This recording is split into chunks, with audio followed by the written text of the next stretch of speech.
So we are going to stand up and have a moment of silence and then say the Pledge of Allegiance. I did. Thank you. Let me.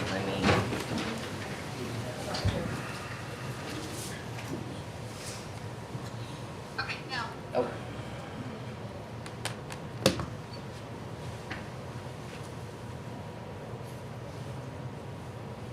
The pledge. I pledge allegiance to the flag of the United States of America and to the republic for which it stands, one nation, under God, indivisible, with liberty and justice for all.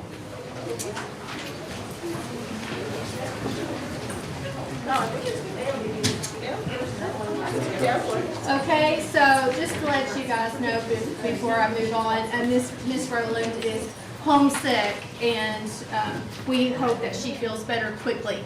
So I see her sister in the back, so maybe you can stop by and check on her. Miss Harris. Miss Harris. Yeah, that works. Yeah, Miss Walter. All right, so the next item on the agenda is the adoption of the agenda. Does anyone have any changes or need to pull anything out of the consent agenda items?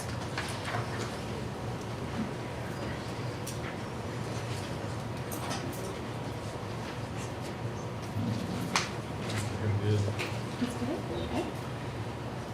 Would anyone like to make a motion to adopt the agenda? I'll make a motion. Okay, thank you, Mr. Geiser. Anyone like to second? I'll second. Thank you, Mr. Dorsey. So all in favor say aye. Aye. Motion passes 4-0. Okay. I did not get to talk to our lawyer regarding the December 10th meeting minutes. What do we need to do for that? So I know it's always been board custom that if a member was absent for a meeting, they would not vote on the adoption of the agenda. However, I did some research yesterday, and of course, as the board is aware, the board has adopted Robert's Rules of Order, our board policy. And in Robert's Rules of Order, it said a board member does not have to have been present for the meeting to vote to adopt or to make changes to the minutes. Okay. So it doesn't, All four can vote. Okay, all right. So we need to consider approval of minutes for December 10th, 2024, the regular meeting. Does anyone have any changes, or do I have a motion for approval? I'll make a motion to approve. I'll second. Okay, thank you. All of those in favor say aye. Aye. Aye. Passes 4-0. Okay. So I guess I need to do each one. So then we also have consider approval for minutes from our January 7th, 2025 special organizational meeting. Need to make any changes, or do I have a motion? I'll make a motion. Thank you, Mr. Kaiser. And I'll second it. All those in favor, say aye. Aye. Motion passes 4-0. And then our last minutes was from January the 14th, a special virtual meeting. Do we need to make any changes, or do I have a motion? I'll make a motion. Thank you, Ms. Accept Thomas. it. I'll second it. All right, thank you. All those in favor say aye. Aye. Motion passes 4-0. Okay. The next item on the agenda is our Clark County Public Schools recognitions, which it seems we have the bunch. That's a great thing. This is a fantastic thing.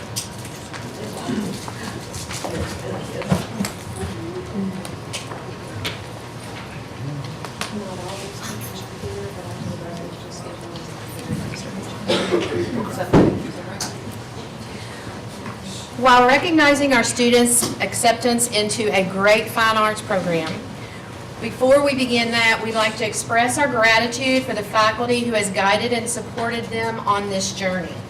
Thank you to the teachers who inspire students' creativity. If Matthew Leedy is here, AJ Cook, Colin Berner, Vanessa Hall, Holly Bennett, and Mr. Calvin Speak. Any of you all here, please come forward. Come on up, picture time.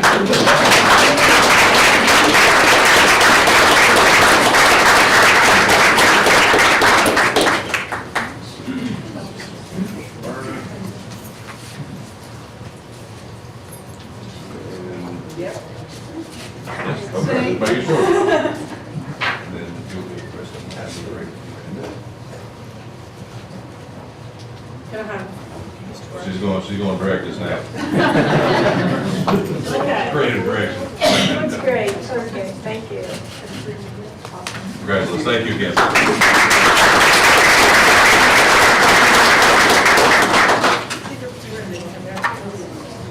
This evening, we'd like to recognize our children's choir. The following students have been accepted into the All-State Ensemble for the 2025 KMEA Conference in Louisville.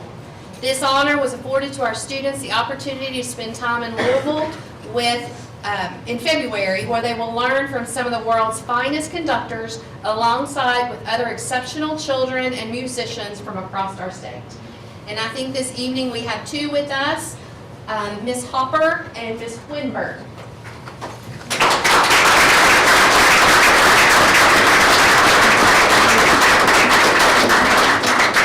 There you go. Don't be scared. Can you go over on this side? Perfect, thank you. There we go. We're good. Okay, here we go. Like this. Thank you all. Congratulations. From our junior high choir, we have Miss Fusion and Miss Moore.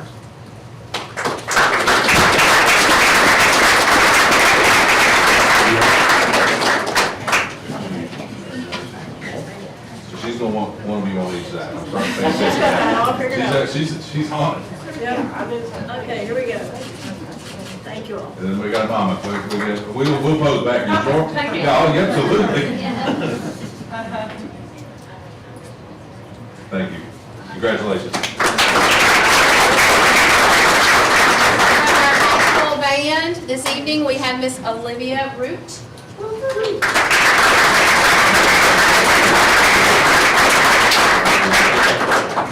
Pretty sure your plan's over there. We're posing that. All right, let's do this. Thank you. And then mom. Oh, absolutely. No, I did. Smile. She's super excited. Go call her. We're good.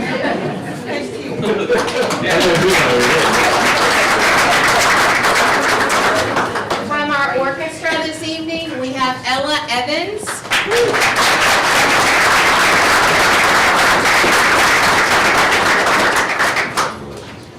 Very well. All right, here we go. All right. Do this. Thank you. Congratulations.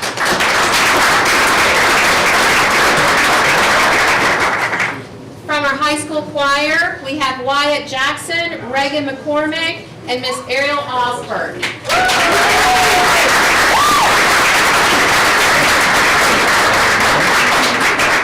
I'm dressed up like him from soccer. What? I came from soccer too. Here we go. Thank you. Congratulations.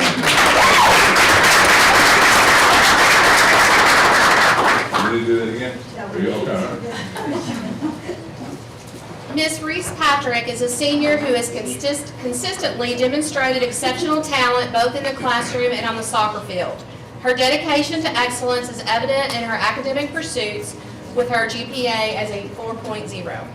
This dedication translates seamlessly to Reese's achievements and acknowledgments, earning the prestigious title of a national all-region team and securing a coveted spot on the first team All-State. These accolades are a testament to her unwavering commitment, her rigorous practice, her undeniable talent. Her resume is an impressive array of honors in the past 4 years at GRC, including multiple all-region and all-district teams and the Offensive Player of the Year, further emphasizing her consistent dedication to achieving the highest level of her sport.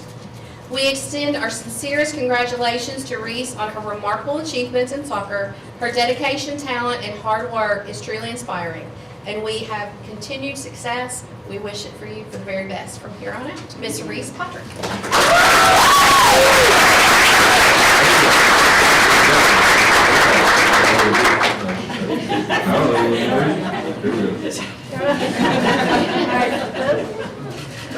We'll go way back, we're buddies.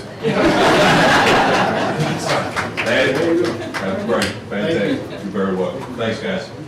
EKU enrolled student now, yes, graduated early, associate's degree.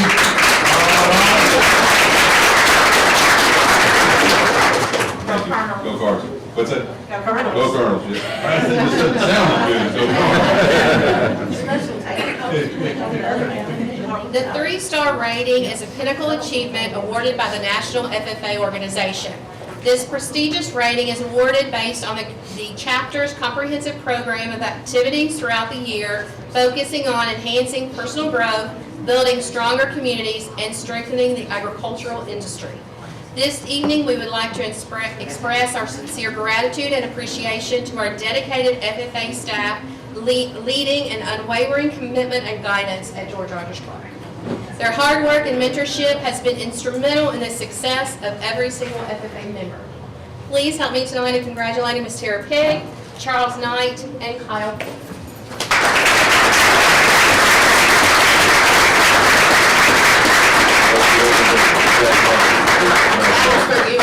I know, but I brought them because without them, we wouldn't be. That's okay. That's okay. And I'll give you Thank this. you, thank you. I will be glad to make awards if you would like. Oh, they're perfect. Put that there. I can read those documents, or I'll get with you on that. Okay, gotcha. All right, Johnny. No, we are not dismissed. Very good.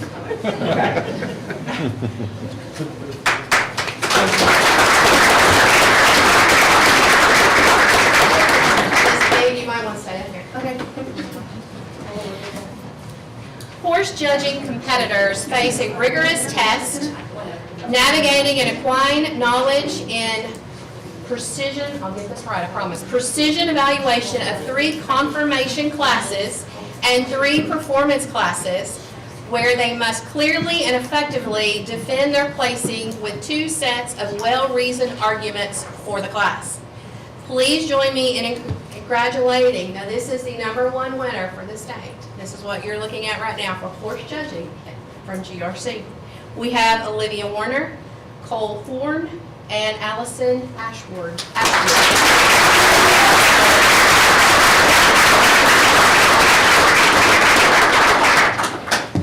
Okay, ready?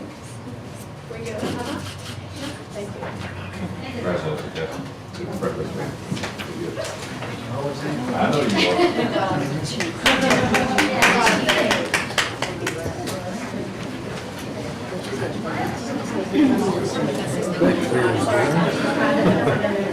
That clears the room. Yeah, I think we still have some to go. Let me go on.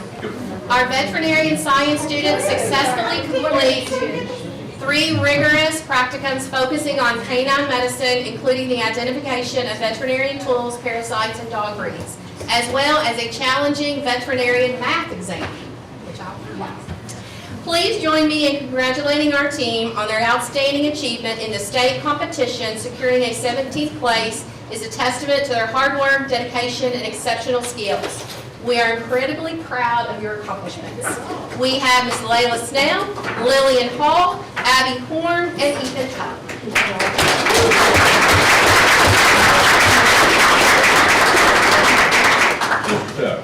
There we go. All right. Here we go. Thank you. Congratulations, Jeff.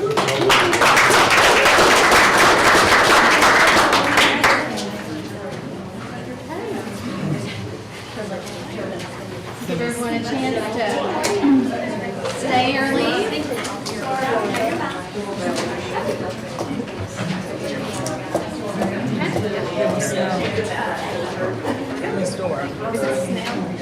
There's no public comments?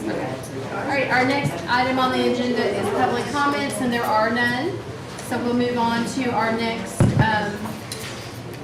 agenda item, which is student learning and instructional services. I'll ask Mrs. Smith to come up and talk about iReady growth report. She's on her way up the hall.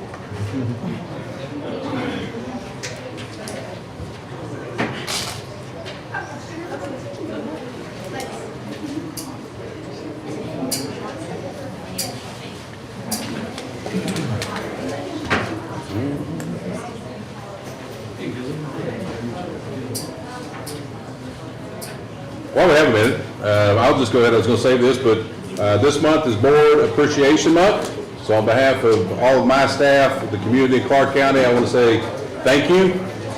For those of you who are new and have only done this for a month, we're going to get a whole lot out of you in the next 4 years.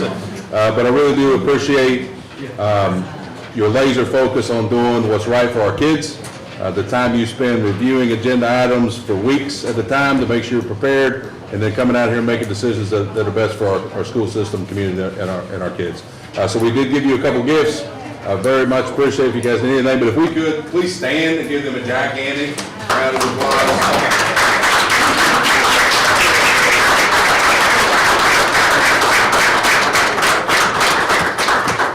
Thank you, Mr. Thank you. Very welcome. And now I'll turn it over to Ms. Fittis, right on cue. Good evening. Hope you all are doing great tonight. We are excited to go ahead and release our iReady data results. At the very beginning of the year, we took our universal screener, which is iReady, that is given to all of our kindergarten through 8th grade students in both math and reading. We did not bring those results to you in August or September, simply because those are more baseline data points.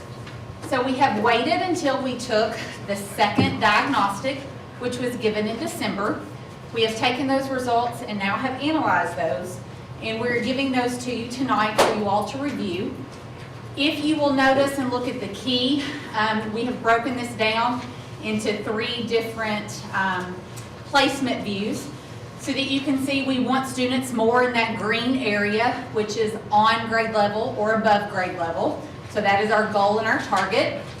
You will see that we have students in the yellow, which is 1 grade level below. And then we also have students in the red, which designates that they are 2 or more grade levels below. So if you'll go through each of the slides, we have broken that down for kindergarten through 8th grade in both reading and math. And you can see a lot of the changes from window 1 to window 2. You will notice with kindergarten, we just give the first baseline data point. We do not assess them as much with iReady. They will take 2 screeners, but their first one, they have to take a different benchmark screener for the state called Brigant. So there's a different screener that we have within the first 30 days of school. So beyond kindergarten, you will start seeing where we have 1st grade through 8th, and you will see the dramatic difference that we have already made in the gains across the board. As you go through each of those, it is a variety of percentage growth. You will notice that all of the green, so on grade level or above, has increased across the board. You will notice that all of our red, so below grade level, 2 or more grade levels below, have decreased. The middle range, you will see at times that it either stays the same or sometimes will increase or decrease as the numbers shift. As a lot of our students become less in the area of 2 grade levels or below, they'll shift into that next criteria, which would be 1 grade level or above or 1 grade level below. And then our ultimate goal is to get them on grade level. So you will see as it transitions through each of the grade levels, our green continues to increase, our red continues to decrease, and then that middle range does fluctuate for some of the grade levels and content areas. I want to highlight some of the main things though when you look at all of this data. In reading, all of our schools, so all grade levels, are at 50% or over 50% progress to our annual typical growth. We are halfway through the school year, so all of our students should at least be at 50% or better. And we're very excited to say that on average, every one of our schools, all grade levels, when that is averaged together, that they are at 50% or more. 32% of our students in reading have already met their typical growth through the year. So now we're working with those students to be above grade level. So 32% of our students, grade K through 8th grade, have already met their growth goals for the year, and we're targeting to go above where they're at. About 76% of classes, so when we're looking at classes for kindergarten through 8th grade, 76% of those classes are all above 50% growth. And our target for December is just getting that 50%.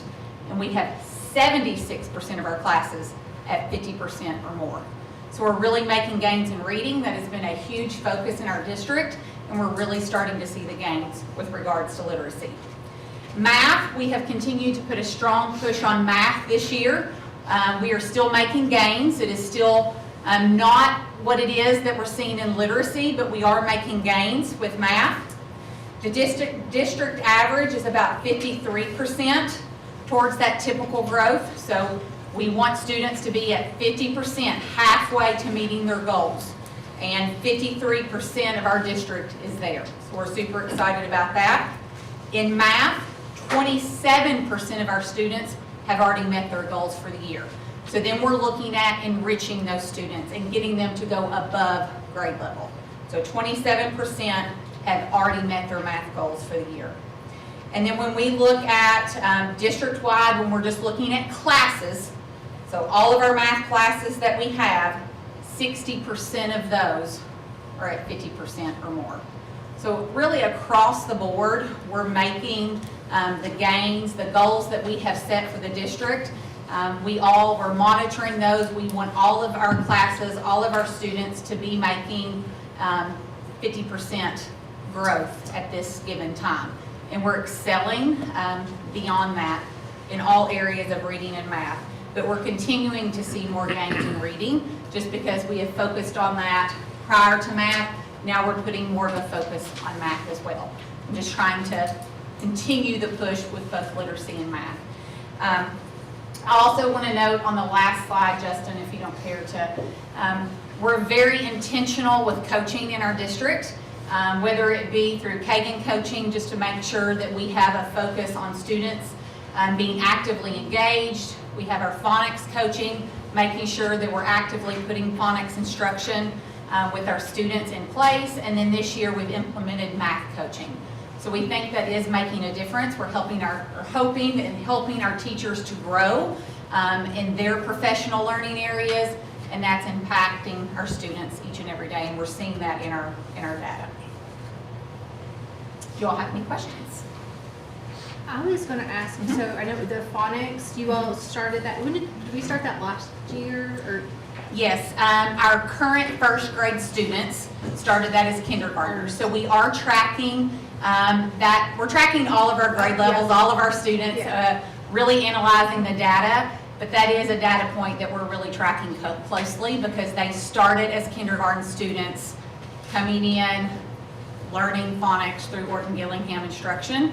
So that particular class we are really having a direct focus on. The reason I ask that is because when you look at first grade reading and versus second grade reading, that you can see that, I'm making an assumption, but you can see a difference. You can see a difference. So that is great. Yeah. We're seeing that in the classroom and collaborating and talking with teachers. They are seeing a difference in their students. First grade teachers, they said they can tell a big difference in the students that are coming to them this year as opposed to last year. They can just see the growth in what they're bringing to them from their kindergarten year of instruction. That's wonderful. Does anyone else have any questions for Mrs. Griffin? No, I think that's amazing. We're super excited about the growth. Of course, we always want to continue to push and excel beyond, but we feel like we really are growing greatness in our students, and we're super excited about where we're headed. I think it's wonderful. Thank you so much. Thank you all. Okay. Our next agenda item, that's just an acknowledgement. Our next agenda item is the Clark County Public Schools Instructional Spotlight. Tonight, our instructional spotlight will highlight GRC, ATC, and then our Exceptional Children's Department. So at this time, I'm going to bring up Mr. Luke Toy, our principal of GRC, and he will guide us through the instructional spotlight for GRC. Thank you, ma'am. And I would reiterate that and just to say, she didn't pay me or anything either. We're super grateful for Ms. Fifth and the things she's doing to help us in our building. And it's definitely showing we're making some gains at GRC. So we'll start with GRC. I am super proud of several things. There's a lot of things that we could have come and presented to you guys tonight, but I wanted to show you what the main things that we're working on. on. So who's got that? Awesome. I also want you all to hear from our assistant principal. So I'm incredibly proud of the work that we're all doing together, but I'm incredibly proud of them as individuals because they take pride in what they're doing. And it means a whole lot to me to have a team that really wants to do what's best for kids, and that's what they do. So the first person I want you all to hear from is Ms. Diana Klein, who's doing a great job of working with our PLCs, which is the heart, the fundamental thing at GRC that makes us great at what we do. So Ms. Klein, we're going to talk about PLCs.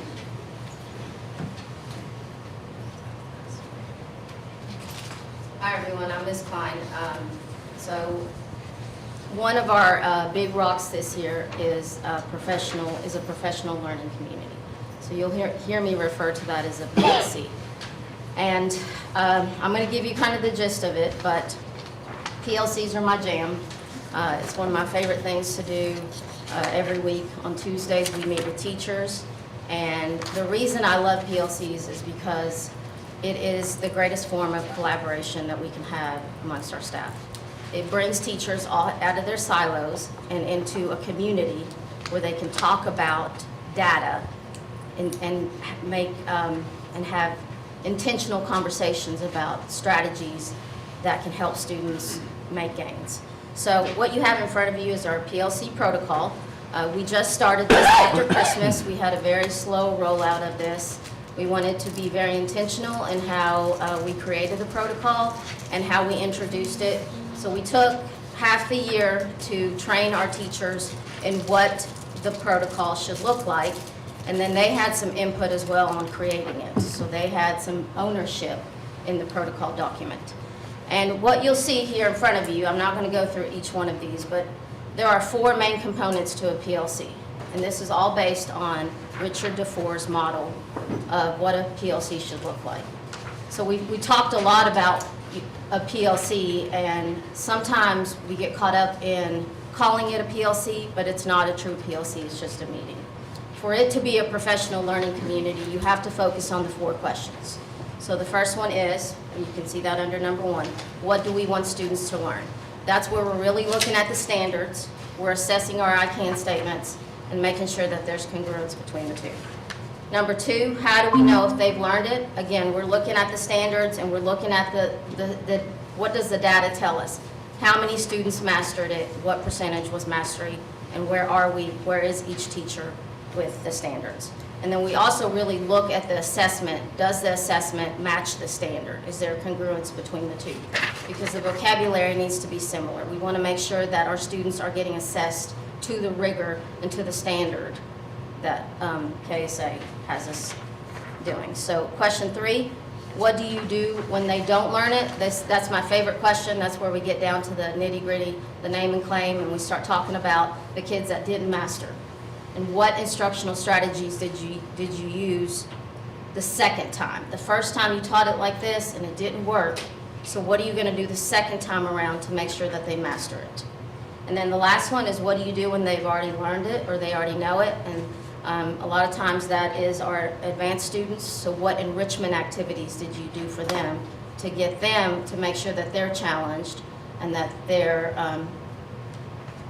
that we're meeting their doing everything we can to make sure that they have the same level of instruction. And then that's it. The last is we just plan for the next meeting, but that's the gist of it. It is really powerful if you're ever able to come observe it. Like I said, it gets teachers out of their islands and together collaborating and working together to enrich instruction and make sure that our students get the best possible instruction that we can give them. And Mrs. Klein, how do you determine which teachers are in these communities? Is it like by subject? Or? It's by content, yes. Okay. Yes, and we have it split, divided up, so I've got some help with some of my other principals. They come in and they help me because it's a big school, and that was a big adjustment for me coming from a smaller district. So we've got to divide and conquer, and we're a great team, and we're able to do that. Anyone else have any questions for Mrs. Klein before she steps? Okay. Thank you. So we're going to, you want to stay up here with us? We're all going to wind up being up here at some point. So. All right, so we can probably ramble on for a long time. So if at some point somebody needs to get the hook and tell me to hurry up, I understand. The shepherd hook. So that's our PLCs. That's just one initiative in classrooms. Beyond that, Mr. Casey, we can go to the next one. Beyond that, we're also pushing cooperative learning within all of our classrooms and really working to make sure that that's a thing within GRC. So our big rocks are really threefold. We want to work on instruction, we want to work on structures, and we want to work on the staff culture and student culture within the building. So that first one we talked about PLCs. I'm going to have Mr. Lumen come up and talk a little bit about safety within the building. This is the number one thing I pray for every single morning on my way into GRC, and we are making some strides and some gains with some of our processes with safety in the building. So. Good evening. We are very happy about the safety developments and all the things that we have at GRC to make sure our students and staff and our school community is safe. We pride ourselves on making sure that we look at all different aspects of the buildings, of the drills that we do. We look afterwards, we do a follow-up and try to find the things that went well, the things that didn't go as well, and what we can do to improve upon those. So we're always looking for something to improve. At the very beginning of the year, we send out a safety survey. It allows teachers to kind of look around the rooms and look around their area and try to find the things that don't work or do work. And then I looked and made eye contact with Billy. I reached out to Billy Dammer really quickly and said, hey, we need these things fixed as soon as we possibly can. And so we're really, I'm kind of following a structure that Mr. Toy has really established and he places a high priority on. Mr. Snell has started a district-wide safety committee, so we're hopefully partnering with them and still opening our eyes to all of the different things that can take place so that we can make it as safe as it possibly can be. Thank you, Mr. Lumen. Another one of our structured processes that we're really working on making great is our MTSS processes. So those are multiple tiered systems of support. This is how we get every student the things that they need. And as I'm learning, we're kind of on the cutting edge of making sure that this is great in a high school. We're not there yet. We're going to get there, but I'd like Ms. Hiley to come up and talk a little bit about our MTSS processes and kind of the great things we're doing there. Good evening. Thank you for having us tonight. It's not often that we get to talk about what we are doing. You know, we're always sitting down and doing it, but it's not often that we get to come and present and say, hey, we've really done this. So we actually had an MTSS meeting today. In multi-tiered systems of support, we are, like you said, we're working on the implementation of that. We've developed it, we've put it in place, and now we're going to see how it goes and see what we need to change. So we are working using a variety of sources to tier students. We want to tier, most of our students fall in that tier 1 category, which is our teachers that are assisting them, they're going one-on-one, but a lot of our students fall within a higher level of support. They need one-on-one from counselors, they need some group sessions, and then some of our students fall in a tier 3 that need some more intensive support systems that we need to be able to get them to. So we are working on a variety of sources. So we're using different, family members to help us out with, identifying those students. We're using counselors.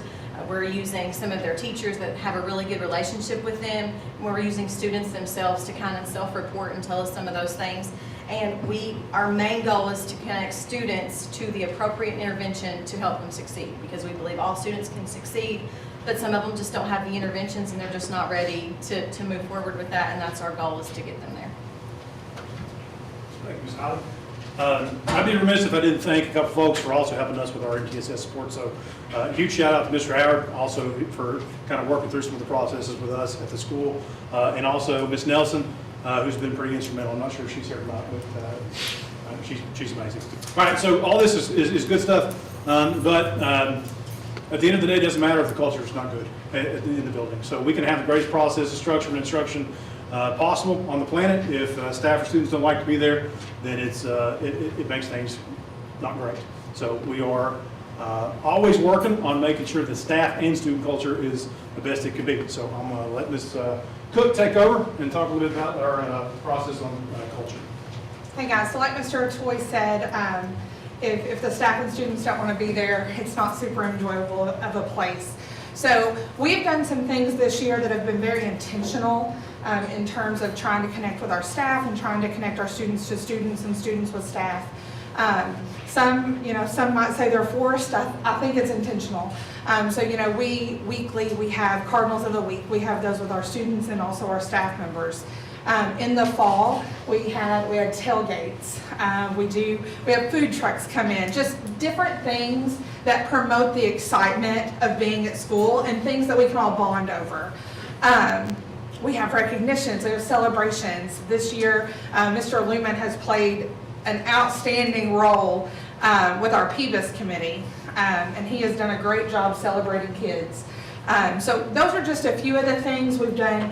Competitions. We had something right before Christmas called Holiday Hustle, and it was all about a competition to get kids to class on time.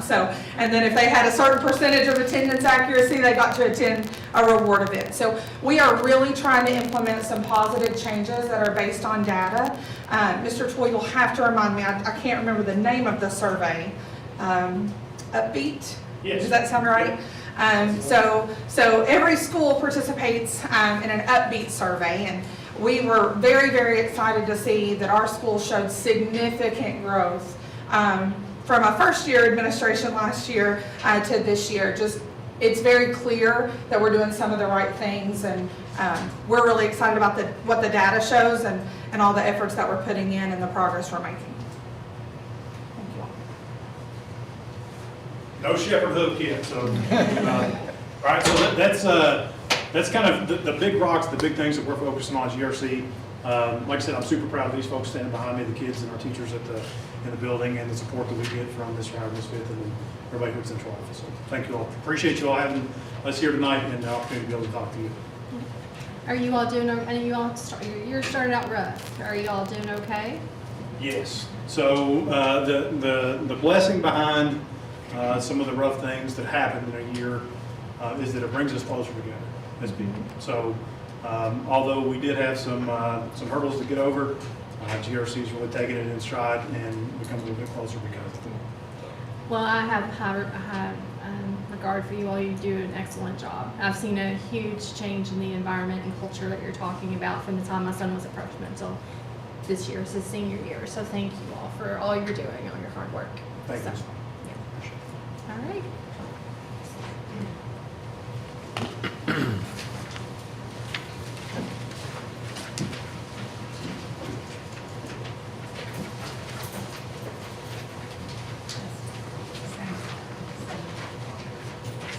Mr. Hall? I think I'm next.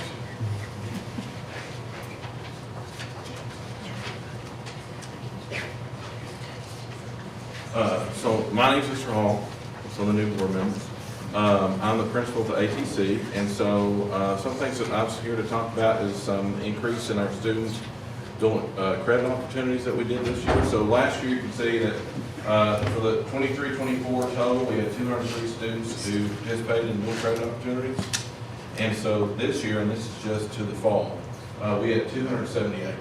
And so we still have BCTCs coming in tomorrow, and so we should be enrolling some more students in that. So I would say that we're probably going to be over 300, and then that'll be for the year. So we're showing some growth there. Next year, I expect it to be even more. We've got a new carpenter instructor, and so his credential file will be complete, and then he'll be able to get some dual credit for that. So every year that I've been here, I've been able to increase more opportunities for students and also get classes added to the list that we can add dual credit for. And so I'm really proud of that. We've also already achieved 106 industry certs, and that was at the time that I made this PowerPoint. I have 35 more to add, and so I didn't want to put those on there until I got the cards in the mail. And so we can do that, and then Thursday, I'm testing 2 more students in automotive, and so hopefully we'll have 2 more pass on that. And they are part of CBA, so I'm bringing those in to proctor that test. So I'm really proud of that right there. And then we've been really intentional on tracking our students, trying to make sure that students are going through and passing their industry certs, even, just like the other schools, we've all had hurdles, but we've got to get through them, and we've got to bust through those barriers. So we've been doing everything that we can to do that. And then the pictures on there too, those are students that have earned their industry certs. I couldn't put them all on there, but if you come in the building, I've got display boards up, so as soon as a kid earns their industry cert, snap a picture, put them up there, so when they walk through the hall, everybody can see them. They just cycle through. Wonderful. That's amazing. Thank you. Anyone have any questions for Mr. I Hall? think there's another slide. Oh, is Yeah. it? Oh, yep, there is Big Rocks. So, hiring, some of my big rocks are some hiring. We hired a full-time instructor in the fall. I'd like to take a minute to, some of y'all may not know, but we had a long-term sub who was a retired carpentry instructor from Harrison County. And so he passed away last week. And so that's one thing I'm going to bring up too, is I'm super proud of just the tact that our students have. I went up to the funeral on Saturday, and we had several students who drove up there over an hour away to be at the funeral. And I mean, it was very powerful to see. I mean, three-piece suits, I mean, it was nice. And I'm very grateful for those students. And again, too, it comes back on the relationship that the teacher had with those students. And so I'm really proud of that. When I made the slide, we were in the process of hiring an automotive teacher. Today's his effective first day. And so he was long-term subbing until his credential got through. And so very proud of that. I'm fully staffed, start today. And so that's great. I've still got industrial maintenance I'm still trying to hire. But even without an automotive instructor, I was still giving relative instruction. I was still able to get 9 students through their industry cert. And so I was providing all the instruction, making all the work every night, grading the papers. And so I still made sure that even though there was a sub, there was still relative instruction and instruction was still ongoing, that it wasn't anything that was just crossword puzzles and something that wasn't relevant. And so I'm proud of that. Again, we talked about still looking for industrial maintenance. Some of my things that we've been working on is just a school culture and recognition, making sure that we identify those students and display those when they get their industry certs. We have Students of the Month. Each program has that. I also do birthdays, and so every student's got a birthday. So I make sure to go and identify those students in the class. I get them an LA. I've got a birthday card that's signed by me and also their teacher. And so you get to pull those students out, and that's some one-on-one interaction that I get to have with those students that they're not used to. And so a lot of times when I'll pull them out, they think they're in trouble. And then I'm like, today's your birthday. And so like Miss Fitton's son, her birthday was her son's birthday was on Sunday. So I got him on Monday. So again, too, even though he's not in ATC, I still found him in the high school because he was a part of my group, and I make sure I identify those kids. Another thing, too, is, and I've got some for y'all, but I made sure I sent them all out. But I'm very grateful for Mr. Howard, but every student got an ornament this Christmas. And so every student got an ornament who was in the ATC. I hand wrote over 600 cards. And I had the teachers do it too, and it was a lot of work, but I think that was an unexpected gift that students aren't used to. And I thought that would be a very nice thing to kind of build that culture and that student interaction, because a lot of people don't get cards anymore. And again, that's something that the kids didn't expect. That's something that, they may not have got a gift on Christmas, but they at least got something from us. And so I was very proud of that. And Mr. Howard and the board, they picked up the postage for that. And so I'm very, very blessed with that. And, we want to continue that. I've got ideas of if a student's with me for 4 years, they're going to have 4 different ornaments. And so that's something that they can look back on even when they're older, and that's going to be a fond memory that they've had while they were with us. And so I've just been trying to focus on building that culture, getting that interaction between me and the students, and the staff and the students, and just anything that can be positive that, if the students have something going on, at least they feel like they've got someone safe that they can talk to. Because I think that's what we need to work on. Thank you. Does anyone have any questions for Mr. Hall? All right, thank you, Mr. Hall. You're very welcome. Thank you.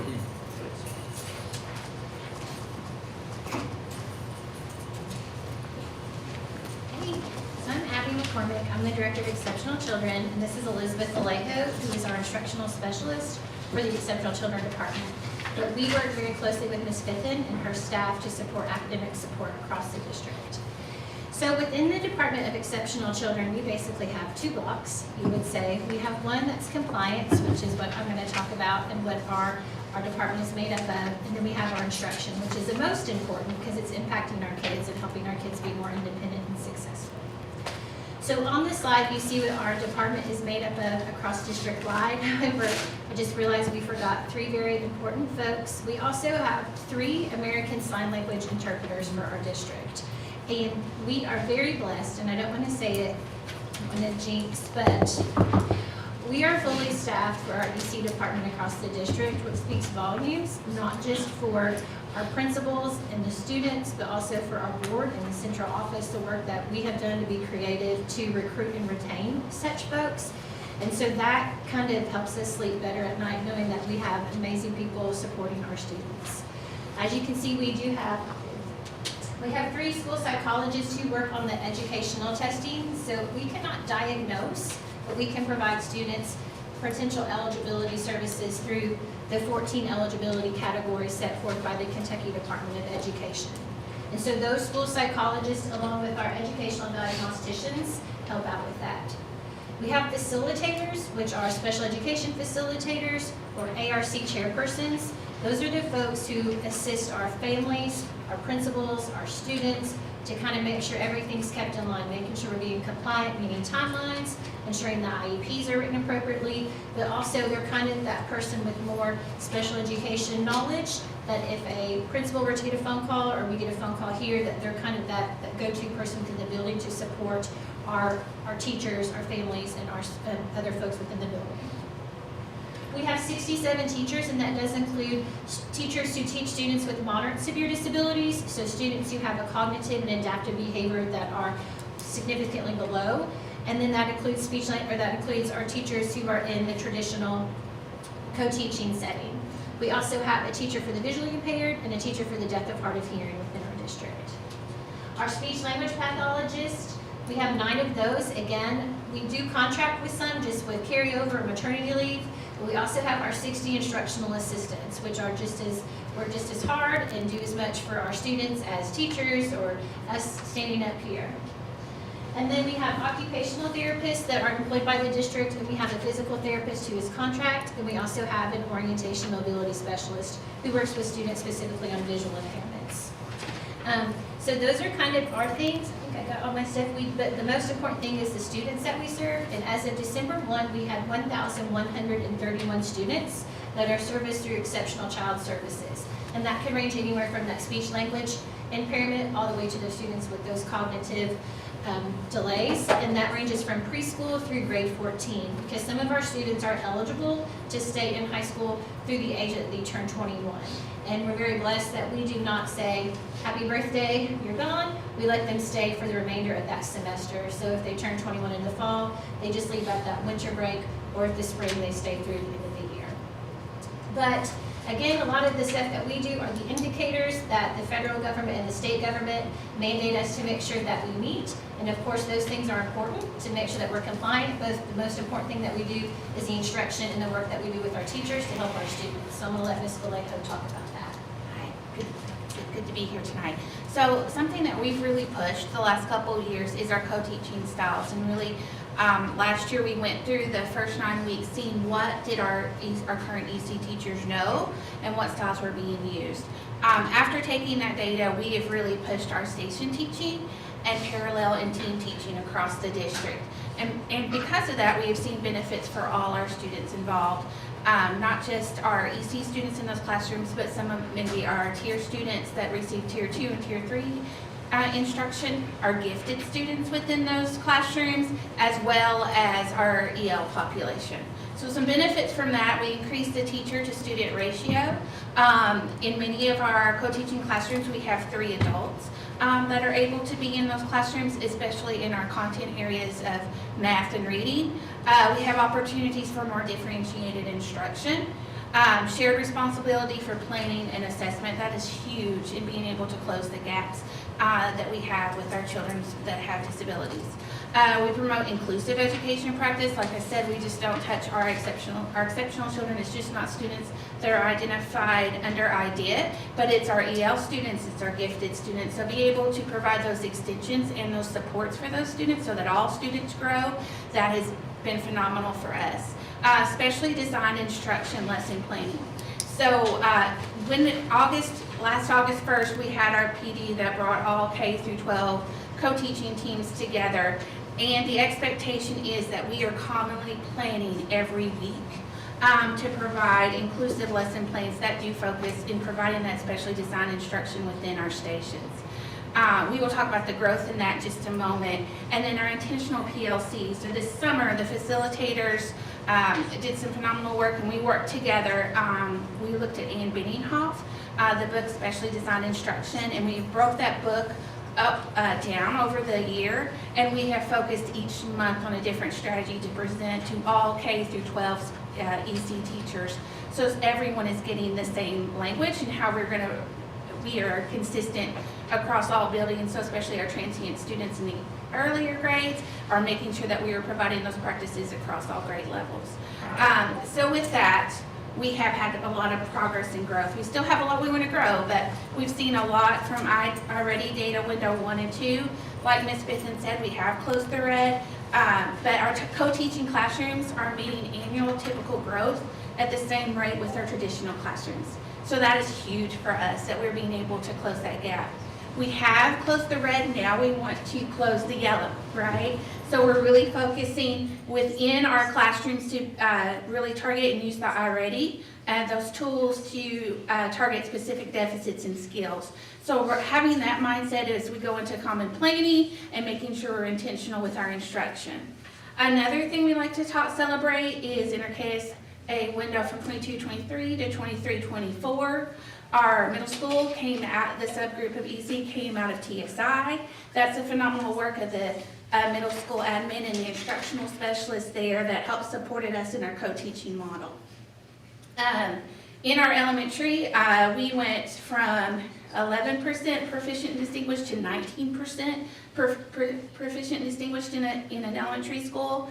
And in that same elementary school, they decreased their novice by 6% in math and decreased their novice in reading by 14% in those classrooms. So we were celebrating those praises. So we're going to continue focusing this month on high leverage practices, and those 4 domains are collaboration, data-driven planning, instruction and behavior and academics, and continue intensify and intervene as needed. Any questions? No, I don't. Anyone have any questions for Ms. Valino? Thank you. Moving in the right direction. Yeah, we couldn't do the work without the support of our principals and their teachers, holding us and our EC staff and all of our teachers accountable for providing and doing what's best for kids. So we couldn't do it without the work of the people in the buildings. We're there to push in and support them, and we hope that they see that we're here to do whatever it takes to help them. And we're very thankful for Dr. Parrish that's helped us retain high quality EC teachers. Yes. So thank you all. Thank you so much. All right. That was an acknowledgement, so we'll move on to our next agenda item, which is, you okay? Yep. Mrs. Bush is going to talk about an update on Too Good for Drugs. Hello again. Hello. We are pleased to present a program that is currently being implemented in 2 of our schools. Our intention is to expand this program district-wide beginning next year. You have been given the PowerPoint previously. I won't read that, but I'd like to add a few highlights to that. What I love most about this program is the SEL component that comes with it. When students develop strong emotional intelligences and the ability to manage their emotions effectively, they become empowered. By equipping students with necessary tools, we can proactively address potential issues and empower them to make healthy choices and reduce their likelihood of negative outcomes in the future. This Too Good for Drugs program does just that.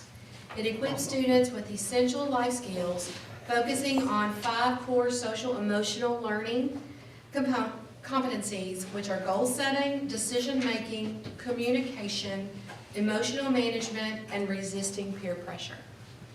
Mr. Watkins had experience with this as a principal, and he implemented this in his district at that time. And it is proven when the trainings that we went through that it is exactly what it says it is. And to make it even better, it is a free program. So this program is implemented and there is no cost to us. Mr. Watkins is having the SROs trained. We have 7 of those so far. 2 staff employees here at Central Office are trained, and we are having a partnership with the Clark County Health Department, and they have 3 staff members trained. So this is a group effort from a lot of departments. Do you have any questions from the PowerPoint that you received? Just real, is there any information on vaping included in that? Do you remember? Do you want to, Mr. Howard, talk about the grant that we received for that statement? A partnership with the Clark County Health Department also has a vaping component that we received this grant with them.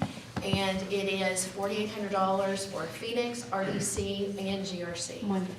So I'm sure that Mr. Watkins or Mr. Howard will bring more about that Okay, well, soon. glad I brought it up.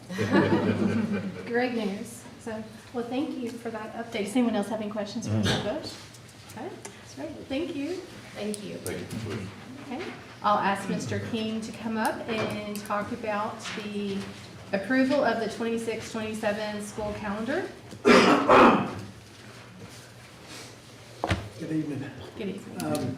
Just in an effort of keeping our staff, students, parents, community just informed, keeping our calendars a couple years out. So this is the 26-27 school calendar.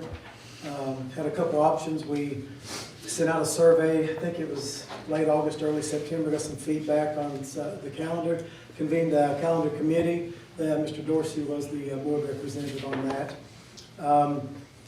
Started with some options. The committee went back, got some feedback from their colleagues, constituents. We met again in October and narrowed it down to a couple of calendars. And they're very similar, some minor differences. And I don't know if you want me to talk about the differences or if you have questions or whatever you want to do on that. I mean, I would just share a little bit about like why we. A lot of the feedback came back some, when you poll several people, you're going to get ideas that are opposites. So we got a lot of feedback that liked full week fall break, and then some that wanted a 4-day weekend fall break. So they kind of countered a little bit. Some wanted a full week for Thanksgiving, and some didn't. They liked the calendar as is. One of the things that was pretty consistent is the staff really appreciated a teacher workday coming back from the winter break. So we put that in both calendars. And then from the feedback that we changed this year's calendar, our staff and folks really liked having that open down a Friday, then a couple work days, and students reporting on that Wednesday. So kept those things. The bigger differences in the two calendars, in the purple calendar, there is a full week break there for Thanksgiving. The green calendar, there's not. And then there's just a X day, I think, on the 2nd on the green calendar. That way, because for some of the feedback was how's attendance when you have election day on a Tuesday, coming back for one day, and it does dip a little bit on that day. So we played around with just having a student day off on that Monday in November. And I think the only difference in the second semester, the green calendar has a teacher day in March and not in March on the purple calendar. And then 172 days on the purple for student, instructional days 171 on the green.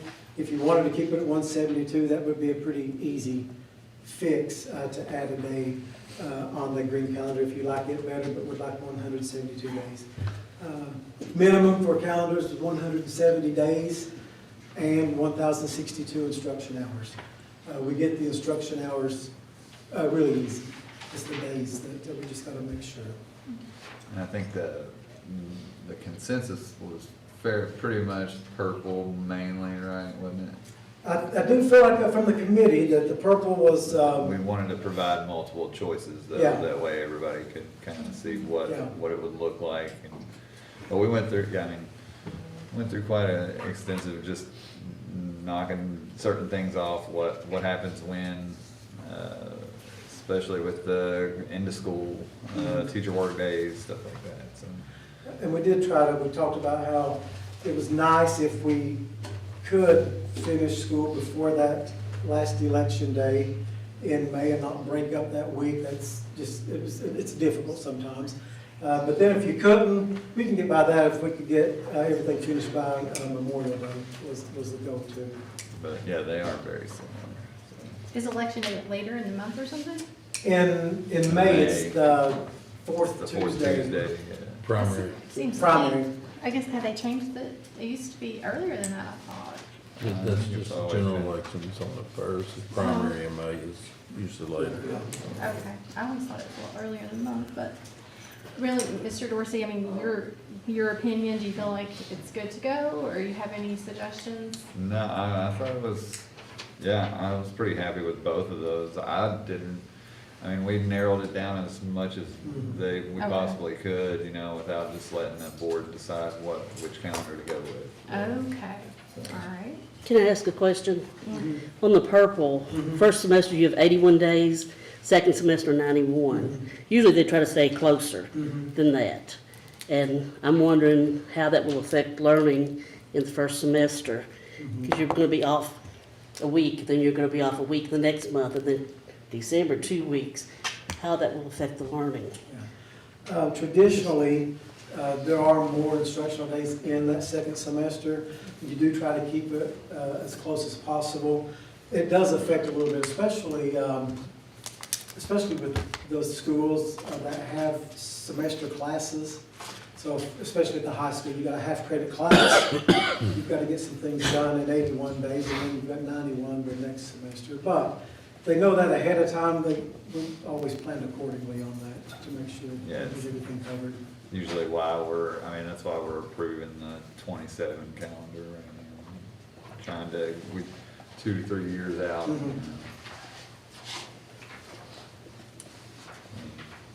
So if we approve this calendar tonight, then say something happens this year that we say, you know, we don't really like that calendar for the following year to come, can we go back and revise this calendar? Absolutely. Absolutely. You can revise the calendar we're in now, which Yeah. we may get to, absolutely. We just try to give, when I worked in the real world, most people have to put in their vacation in December or January. And in olden times, I'm gonna say olden times too much, but we weren't even putting out the next year's calendar until March or April. It was very difficult on families, so we just trying to get ahead of it to give some guidelines on spring breaks and fall breaks and things like that, but without rambling, yes, the board has the purview to amend any calendar.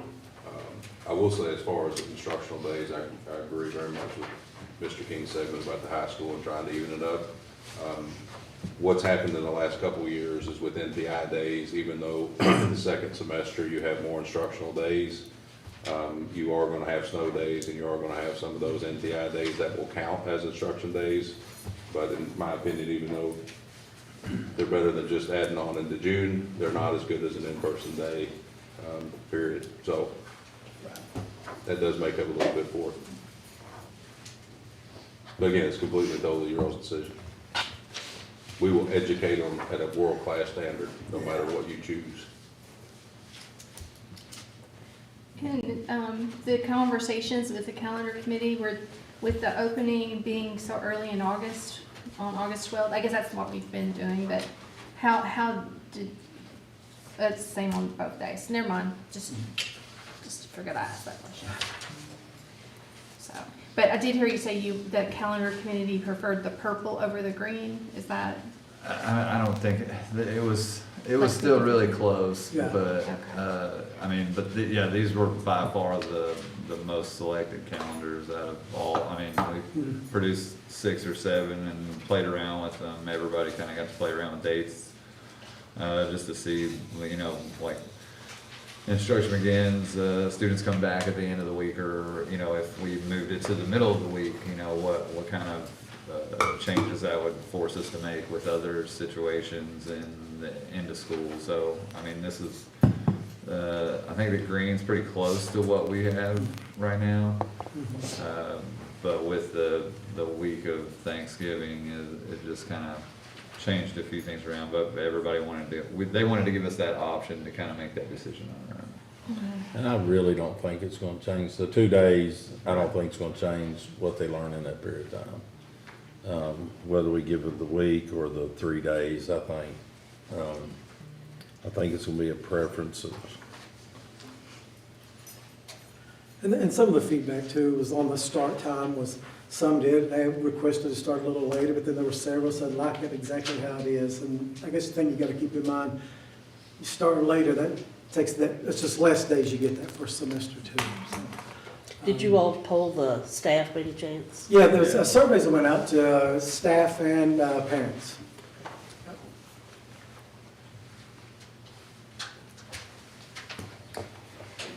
Anyone have any other questions for Mr. King?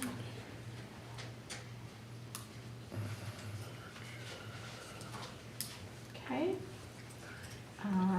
Do we need to have any conversation, or are we ready to, We gotta pick one, don't we? yeah, we do, yeah, that's what I was saying. Does anyone have any questions, or anyone want to make a suggestion on one or the other to vote on? I make a suggestion to go with the purple, because I would just like to see the week in November if it makes a difference. I will say that the committee asked, and I did, I think, the last 5 years' research on staff and student attendance on those 2 days. 2 days. Yeah. The Monday, pretty good. The Tuesday drops down pretty good as far as staff and student attendance. So, yeah. I think I like the purple because it includes those 172 days and gives you some wiggle room if you need it. So, would anyone like to make a motion to approve the purple calendar for the 26-27 school year? I'll make that motion. And I'll second it. Okay. I'd like to So, give it a shot. Well, I just will see. That's good. all right, so, I'm sorry, Mr. Kaiser, did you make that motion? Yes. Yes. All right, so all those in favor say aye to the purple calendar? Aye. And opposed, 0. Motion carries 5. I don't think Ashley's actually voting, is she? She's not, Okay. you've been correct for it. All right, 4-0. No, I didn't vote, I just like the purple one. Okay, all right. Okay, thank you, Mr. Thank you. King. All right, I'm gonna ask Mr. Paul Christie to come up on our next agenda item to tell us about our preschool construction project. Good evening. Good evening. Well, first thing, in keeping with all the other instructional data that you've been given tonight, I don't have a slide, but I will tell you that your construction program is moving from the red, we're reducing the red and increasing the green. I don't have a slide, so we'll try to do better. I think Mr. Kaysen has some pictures that were taken just probably yesterday. First off, I want to say, when you look at these, you see a lot of stuff sitting around. You've still got a lot of trade people on site. If those folks, as they finish and they start to move out their stuff, then it would look entirely different. The pictures would look entirely different if all the trade equipment was moved out of the way. Go back to that first one, I'll just kind of go through them or start anywhere. That's in the library, in the media center, in the media center. Nice open windows at the top, that's the other side of it. You got little small classroom areas inside those openings there. That's the awning. That was a late addition to everything there to go from the front entryway out to where the bus is. That concrete's, I'll hit that again here in a minute, the concrete that's scheduled to be poured Thursday. Hopefully the rain will hold off long enough that we can get that poured. That's if you come in the security vestibule and you step inside the building and you're looking, see that little dark spot on the other end? That's the door on the other end of that hallway. That's just the front hallway to two circular windows there, you see the portals, that's the media center. As you go on down, you'll see 5 more of those, that's the multi-purpose room cafeteria. The green section you see there is, Jill straightened out, that's the forest. Is that the dark one? If it's the dark, it's the national. Okay, it's the light one, so it's the grasslands. I get them mixed up. Bluegrass. That's bluegrass here, and then that's the lighter colored green. So that's a typical classroom with lockers for students. This is what they call the gang restroom in the main hallway, where when you have events, that's just the sinks, washing areas out, hand washing areas outside. You'll see sinks for the adults and for the little bitties. That's looking down corridor, the alternate section you put on, that's the Lakes region, and that hallway is finished as far as all the tiling, all the classrooms and all the flooring is finished in that one. So, and you can see the doors are going on now, and they're already finished. That's another one of the classrooms in the Lakes region. That's at the end of the hallway. Each of the corridors outside the sections of classrooms has an area like this, and Jill can talk more about the motor skills and where the kids, they work on that. They can ride things around that. They walk around following the path, this development of motor skills and things. Every hallway will have one that coordinates with the colors of the classrooms.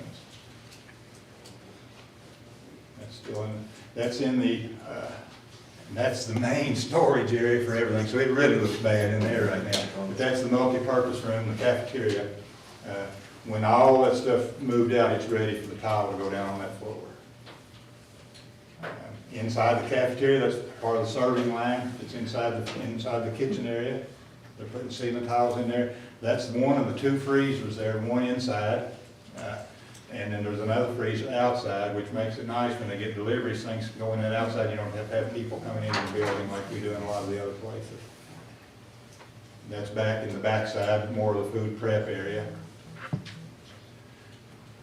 That's the portals. Those are really neat. There's a couple of them, some of them are down low where the little ones can look in and the adults can see in. That's in the hallway looking into the multi-purpose room, and that's looking back toward the security vestibule on the other end. That's another inside the multi-purpose room. You can see the cabinets across the back. No, I'm sorry, that's in the Red River Gorge area. That's another one of the corridors out between all the 6 classrooms. That's an open space that they all have. And that's the Red River Gorge area. That's the storm shelter door that's inside the storm shelter. And those doors are heavy. And when they're closed, there's nothing coming through that. And we did get that, you can see on that one, the piece up in the right corner of it, we did get figured out now, they'll go back and they go back within an inch or 2 of the wall. They were, the closures that they had manufactured for them, it was leaving the door sticking out about 1.5 feet from the wall, which made it very dangerous for little kids. So they've changed those out, and now they go all the way back and they go within a couple inches of the. That's another classroom in the Red River Gorge area. That's the nurse's office. They're finishing the trim paint in there, and that's been cleaned out since this afternoon, and they're ready. It's ready for tile also. That's looking down the corridor inside the office area, admin suite. That's not the first door on the right. There's actually one more back this way, and there's a conference room, and that's the admin office is there. And then on the right side, on the left side, is where the counselor and the teachers, not lounge areas, or mail, that kind of thing, all that's in there. That's looking down the corridor back toward the front security vestibule with the media center, the glass front on all of that. It's all open to see inside there. The playground in the rear of the building, that's one thing that probably is not going to happen is the rubberized base is probably, you've got to have at least 3 days, 24 hours of 50 degrees or above to put that rubber base. So it may be a few days. And the odds are they're not going to be outside playing in this weather anyway, so it's not going to really affect anything. That'll be done as quick as they can. That's in the parent loop, looking toward, from the back side of the building, looking toward, you see Strode Station in the background there. That's looking back up toward the parent drop-off spot. That's up a little closer to the main entryway there from the parent drop-off into the security vestibule. You see the awning where you can walk from there to the bus. They can come out that way and walk up to the front to get on bus to the awning. The front playground, that's out front where the bus drop-off will be. There will be a fence. The foundation for it, I'll mention that again here in a minute, but the foundation for it's already dug. They're getting ready to pour concrete. When they pour the other concrete, they'll probably pour that foundation, try to pour it at the same time. So that'll be fenced in. So in the morning when buses drop off kids, the gates will be open, the students come in, and once all the students are there, you can close the gates, and that becomes an additional playground, security. And you can't see in or out of it. That's it? That's it. Just a few brief points. All the classrooms are tiled. They're completely done. Alternate 1 foyer is completely done. Section B is going to be the next one that it'll probably be finished by the end of tomorrow. It was halfway done today, so it'll be done by the end of tomorrow. And then Section A in the front will follow after that, and then they'll go to the storm shelter, will be the last one to lay the tile in there. And then they'll start on all the hallways, and the admin suite will follow immediately following that. The exterior cameras, the tack strips in the rooms, all the marker boards, and the fire alarm system should all be finished, completed this week. That'll all be done this week. The water's on in the entire building now, running checks today, checking for hot water in all the rooms and all the sinks and everything. Everything's fine on that. So it should have all the fixtures completely checked out before the end of the week. The monument, the electronic board up by Strode on Martin Luther King, it's finished. It's ready for the board to be mounted on it. So it's completed. It's just, as soon as they get the board in and get it on there, it's ready to go. In the kitchen area, the equipment, they've got most of it wired up already and getting ready to slide it back into place, finish installation, and then they'll be ready for startup, actual startup on everything in the kitchen area. The furniture's scheduled to be delivered next week. I'm there till the end of next week, and then I'll be finished. But the furniture should be there by Wednesday, so we're going to stage it in the Lakes region, back in the alternate area, and that's where they can work to do this, because that section is completely done right now, or will be by that time. So any questions? That's everything's going on. A lot of stuff going on right now and happening fast. I like seeing a tray finished and you get more of the stuff out there. It looks a lot better as they clean the building. The only concern that I would have, and I think if your construction manager was here, he would tell you the same thing, that might have a concern is going to be getting all the tile completed. It's a lot of tile, and there's a lot of colors in there, and when you see that hallway in the library, and there's 4 or 5 different colors in the library, and there's 6 different colors in the hallways and things like that, it's time consuming. We will have all the classrooms, all the foyers inside each of the classroom pods. That'll be done probably in the next week. Then they'll start on the major areas. In some of the others, there could be a couple of sections of hallway. They'll limit it. They'll leave the least traveled places to the last to do. They'll try to hit the most traveled areas of the building with the tile. That would be the only thing that I have any concerns with, that I share with the construction team, is getting all the tile done. Everything else is looking pretty good. Any There's another meeting this Thursday, right? I think this Thursday, yes, 10 o'clock. And we're meeting up in the multi-purpose room. The trailer's all gone. If you notice, the trailer's gone. The fence is ready for building and put back up. And that'll have that section. It's all been landscaped down there. All the dirt work on the edge of the road, they kind of made a mess. It was a bad time to do that. We're supposed to get rain Thursday and Friday, so that's a good thing about the rain. The rain may slow down some concrete, but it'll wash the asphalt away and clean that up and make it look better. Ms. Blanton, do you have any questions for Mr. Christie? No? Okay, good. I just want to make sure.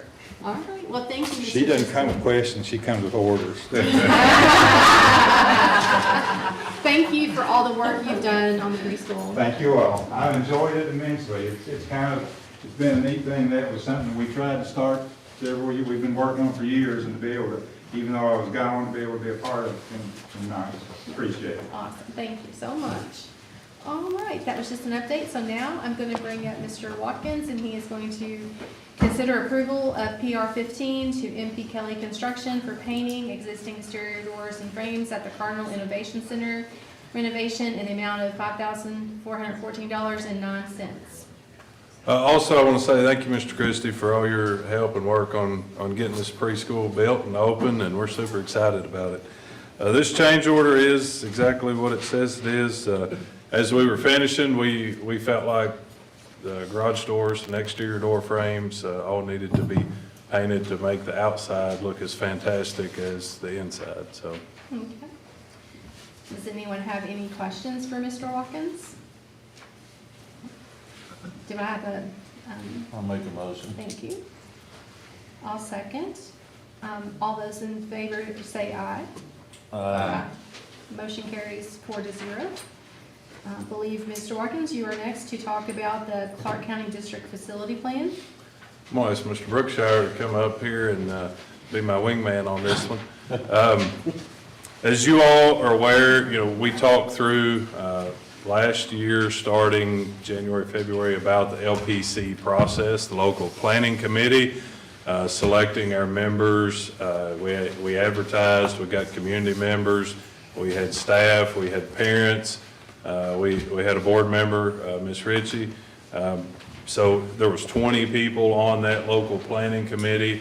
We go through the process with the architect of reviewing facilities. They go over everything with a fine-tooth comb and come back to the committee with a report about the facilities we have and the current status and health of those facilities. We also, one meeting, we had a presentation from our financial agent to go over kind of the bonding capacities and all that fun stuff from the financial end. And then we put the district facility plan together and talk about our needs. And you all have a copy of that. We tried to keep it as simple. This 4 years, the district facility plan is in effect for 4 years as we're just finishing building a new preschool, renovating the Cardinal Innovation Center.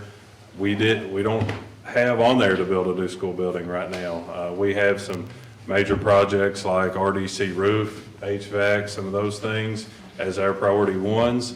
But I'll let Mr. Brookshire add to that and answer any specific questions that you have. I think you did a very good job describing it. It was an enjoyable process to work with the LPC, which again is a large committee that comprised of the public, staff, faculty, public agencies here in Winchester and Clark County who bring some really good information to the table to bear. Talk about demographics, where the student population is going, growing, decreasing, et cetera. So the district can think about what they need to do to accommodate facilities or to create facilities that are going to be able to accommodate those students and enhance the educational opportunities within the district. As Mr. Watkins said, this district plan is focused on kind of asset preservation, really not proposing to build anything new, really focusing on the existing facilities, replacing roofs, HVAC systems at multiple facilities, as well as upgrading miscellaneous items like fire alarm systems. And as was discussed previously with the board, we've incorporated you all are using a pilot program for the intercom paging and all that. So that's been incorporated in this district facility plan as well. So if that pilot program goes well, that could potentially be distributed and enhanced throughout all the facilities within the district.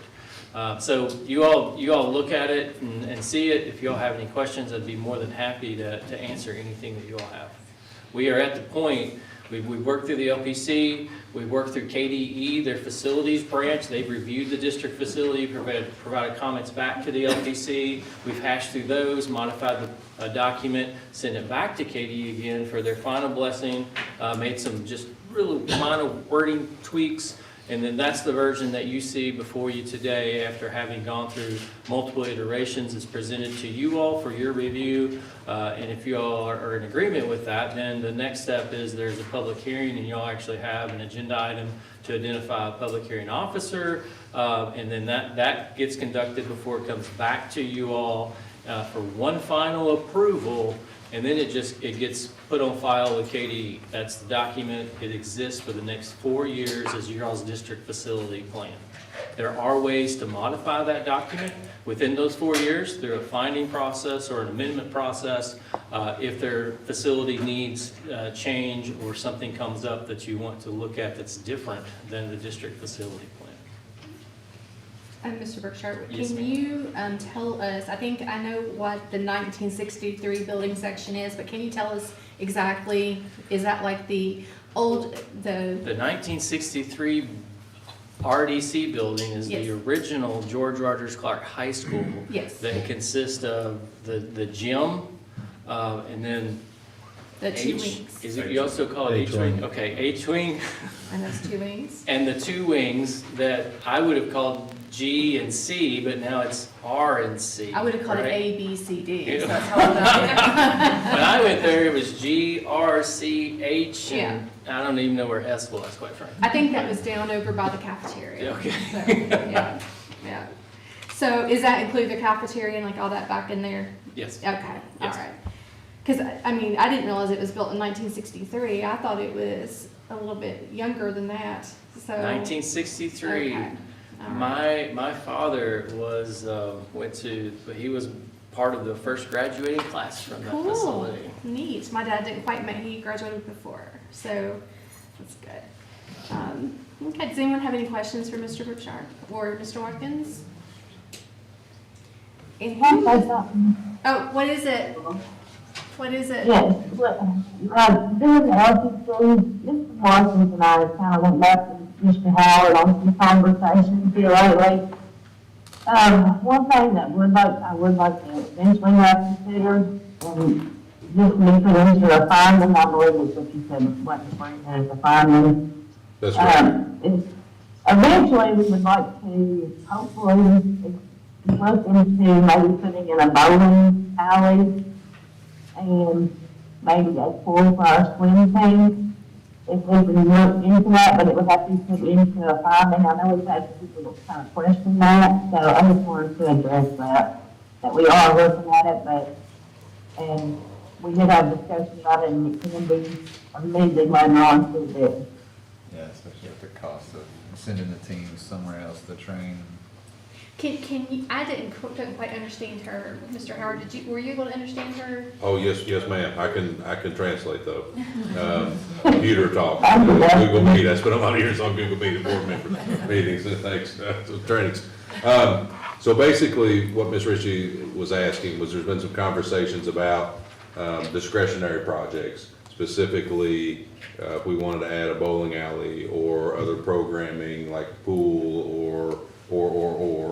And we do have some of those discretionary projects on the current version.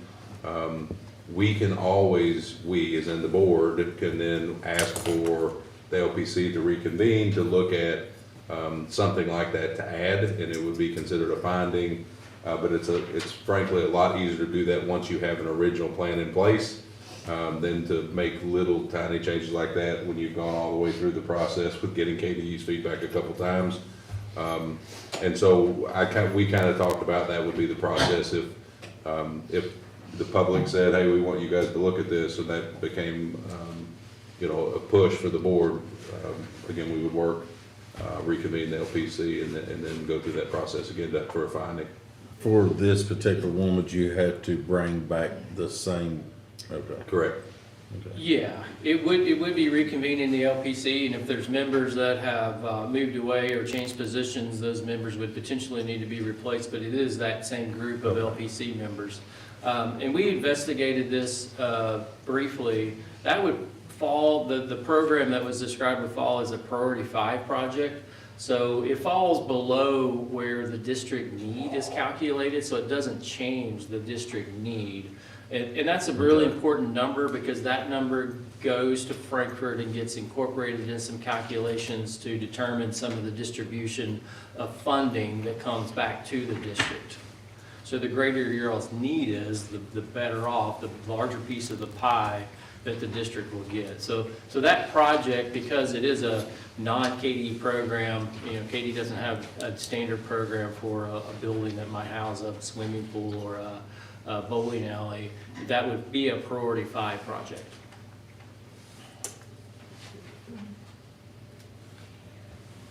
Thank you. I just wanted that explained. We had had some people asking about it, so they knew that we were addressing it.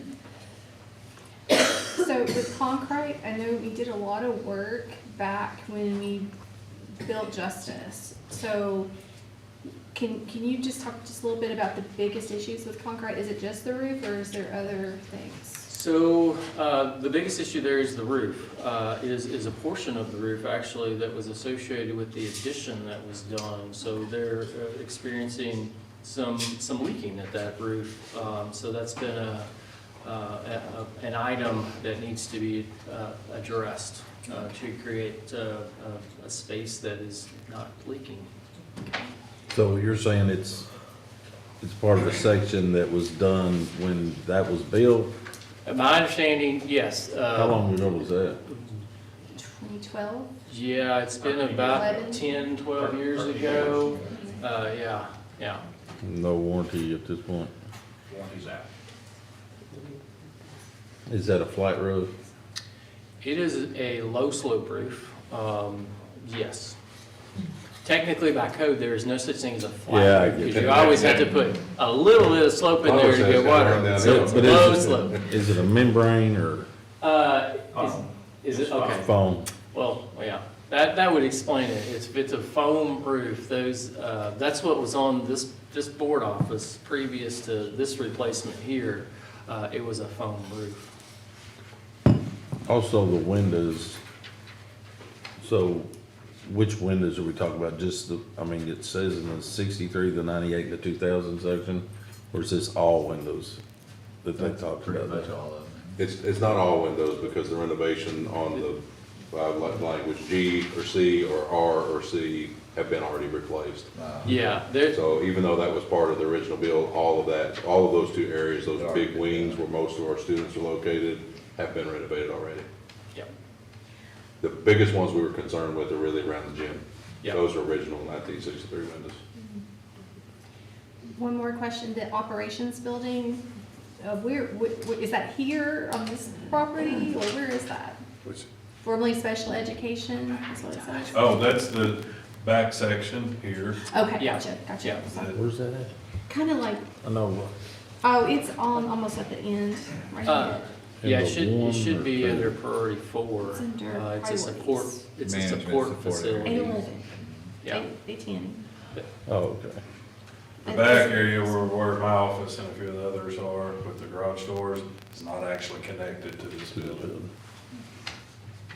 There's a lot, you all did so much work on this, my goodness. Okay. Does anyone, including Ms. Rowland, does anyone have any other questions for Mr. Brookshire or Mr. Watkins? Okay.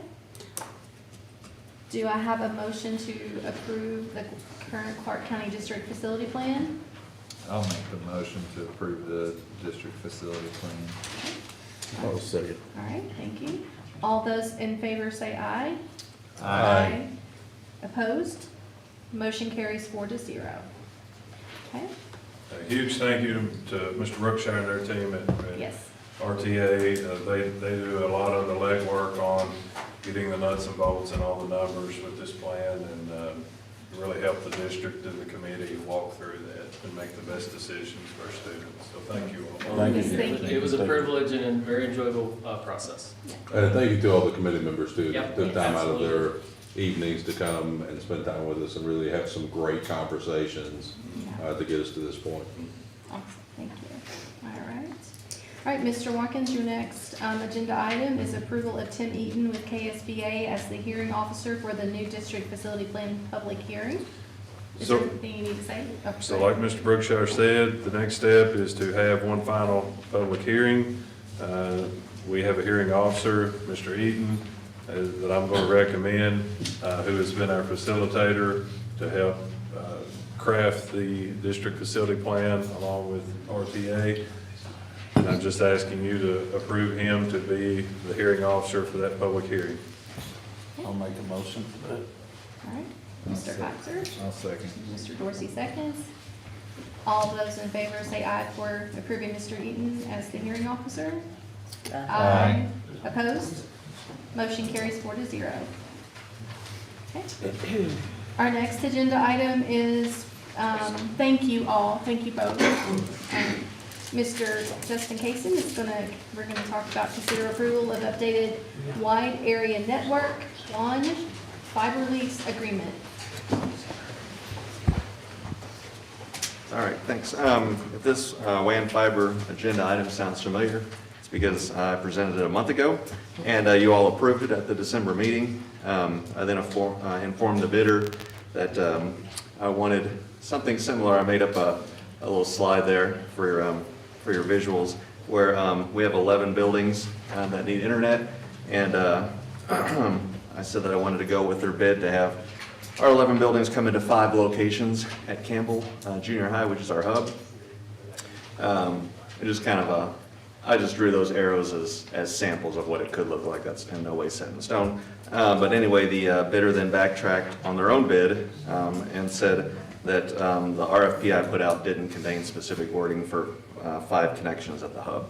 Even though I specifically wrote in my bid that other connection speeds may be proposed, and bidders can contain multiple solutions or can propose multiple solutions. But anyway, just to be on the safe side with E-rate rules, which can be kind of tricky, I just scrapped the whole bid and scrapped the whole RFP, scrapped all the bids, and resubmitted, re-put out there a new RFP. And in this RFP, I said I would like to also include a situation where we have 11 buildings coming to 5 locations at the hub. And so what that does is it just kind of evens out the traffic flow at Campbell. We can't have all 11 schools come into one location. That would be too slow. And then there could be a situation where we had 11 schools come into 11 circuits, and that would be great, but it could be a little expensive too. So I drew a couple more. I was very happy with my PowerPoint skills, so that's what 11 buildings coming into 11 things at Campbell would look like. Very fast, but could be kind of expensive depending on the bid. And then look at that tangled mess. That's if we had like 11 buildings come into one connection. Again, it would be very expensive, but it would be a lot of traffic. It's a mess. Yeah, I know. It's an absolute mess. Untangle wires and all that stuff. So this was kind of what I proposed. And like I said, the bidder that I proposed and you all went with last month kind of said, well, that wasn't clear on your bid. So what I did was, like I said, I just put it back out there, and I included that option. And then when the bids came in, in all seriousness, I was very careful then to re-evaluate all the bids equally. We had new bids come in from different vendors. Some of the vendors that submitted the first time came back with aggressive pricing and better pricing, so me and my team really did have to sit down and thoroughly evaluate the bids like we did before. Very carefully, but then after rescoring them all, my recommendation once again is to go with a Spectrum with 5 connections at the hub side of RDC. So that's what I'm asking for your approval on tonight, is approval of Spectrum as our WAN fiber vendor, starting on July 1, 2025. Okay. Does anyone have any questions for Mr. Kaysen? I believe we did this like near the end of the year. Does that sound right? Like in December, did we? Correct. Yeah, it was the last regular meeting that Okay. I presented something similar, my first bid. Okay. Justin, could I ask you, how do we have it now? So we have it now also with Spectrum as our current vendor, and we have 4 connections at RDC. So with this plan, we would get one more connection, so a little more bandwidth at the hub. And actually, their pricing came back lower than what we're currently paying. So we're currently paying $650 a building. This proposal is $615 a building, so $35 a site per month adds up over time. How, is it like a contract? I mean, is it locked in price for how long? Correct. This is for a 3-year, 36 months. 36 months. And that's a good amount of time because it doesn't commit us too long. There are 5-year proposals, 10-year proposals. Yeah. But at the same time, we don't want to just do a 1 year, just come back to it every single year. So you're saying we're adding one more port for less money for 3 years? That's correct. Sounds good to me. Is that a motion? That's a motion. That's it. All right. Penny matters. Okay, so you'd like to make a motion? Yes, To approve? to approve the Updated, Spectrum bid. okay, for the WAN fiber lease. Yes, that's it. All right, do I have a second? I'll second. Oh. Okay. All right. Sounds like a good deal to me. All right, Ms. Thomas seconds. All those in favor say aye. Aye. All those opposed? Motion carries 4-0. All right, thank you, Mr. Casey. I would like to call it just a 5-minute recess. I haven't been able, I just need a 5-minute recess. So we'll take 5 minutes. We'll come back at 7:46.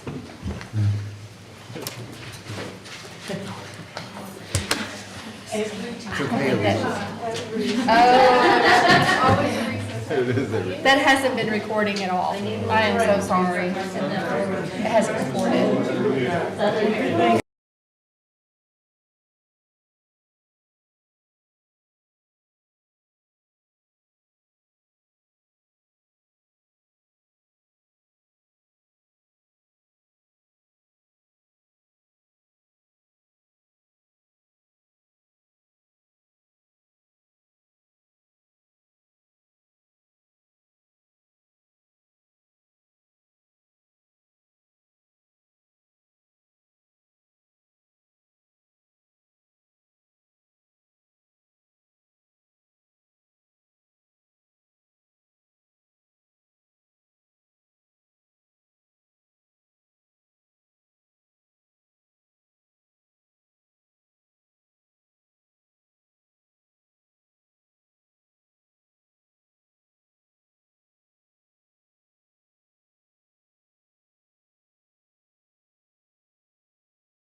I'm sorry, 7:48. I was gonna say, we can get ready to do it over. So Mrs. Ellis is here to give us an update on our financials. Good evening. So we're going to cover our general fund summary of December's reports compared to a year ago at this same time. And we are showing at this point that we've collected 49% of our revenues. We were 48 last year, so that's 1% up. Expenses are 34 and 32, so we're about 2% up. But again, that is to be expected with the inflation of costs and the salary increases that we gave this year. With local taxes, we are looking at our property tax, and this is as of the checks that had been received for our December reporting. We have since received checks, and we'll talk about that at the next slide, but we've received 92%. We were at 87% this last year, so that's fantastic news. We're up 5%. Our franchise property taxes were 13 and 3, so up 10% there. Motor vehicle, we're up 2% from 36, 34 last year, so we are tracking on our collections similar to last year, and we're up in our property taxes and franchise, so that's fantastic news. And if you count the check that we just received in January, but you won't see those percentages added to the numbers, so you look at the reports next month, motor vehicle is actually up to 42% now. Property is 98 and franchise is 14, so that is great news. We have collected almost all of our property taxes that we budgeted. We're 2% away from that goal. So kudos and shout out to the Sheriff's Department for all their hard work in collecting those funds for us. It's a huge bucket of our funding. Any questions in regards to where we stand financially at this point? How are you feeling about our finances? I am feeling great about the finances this year.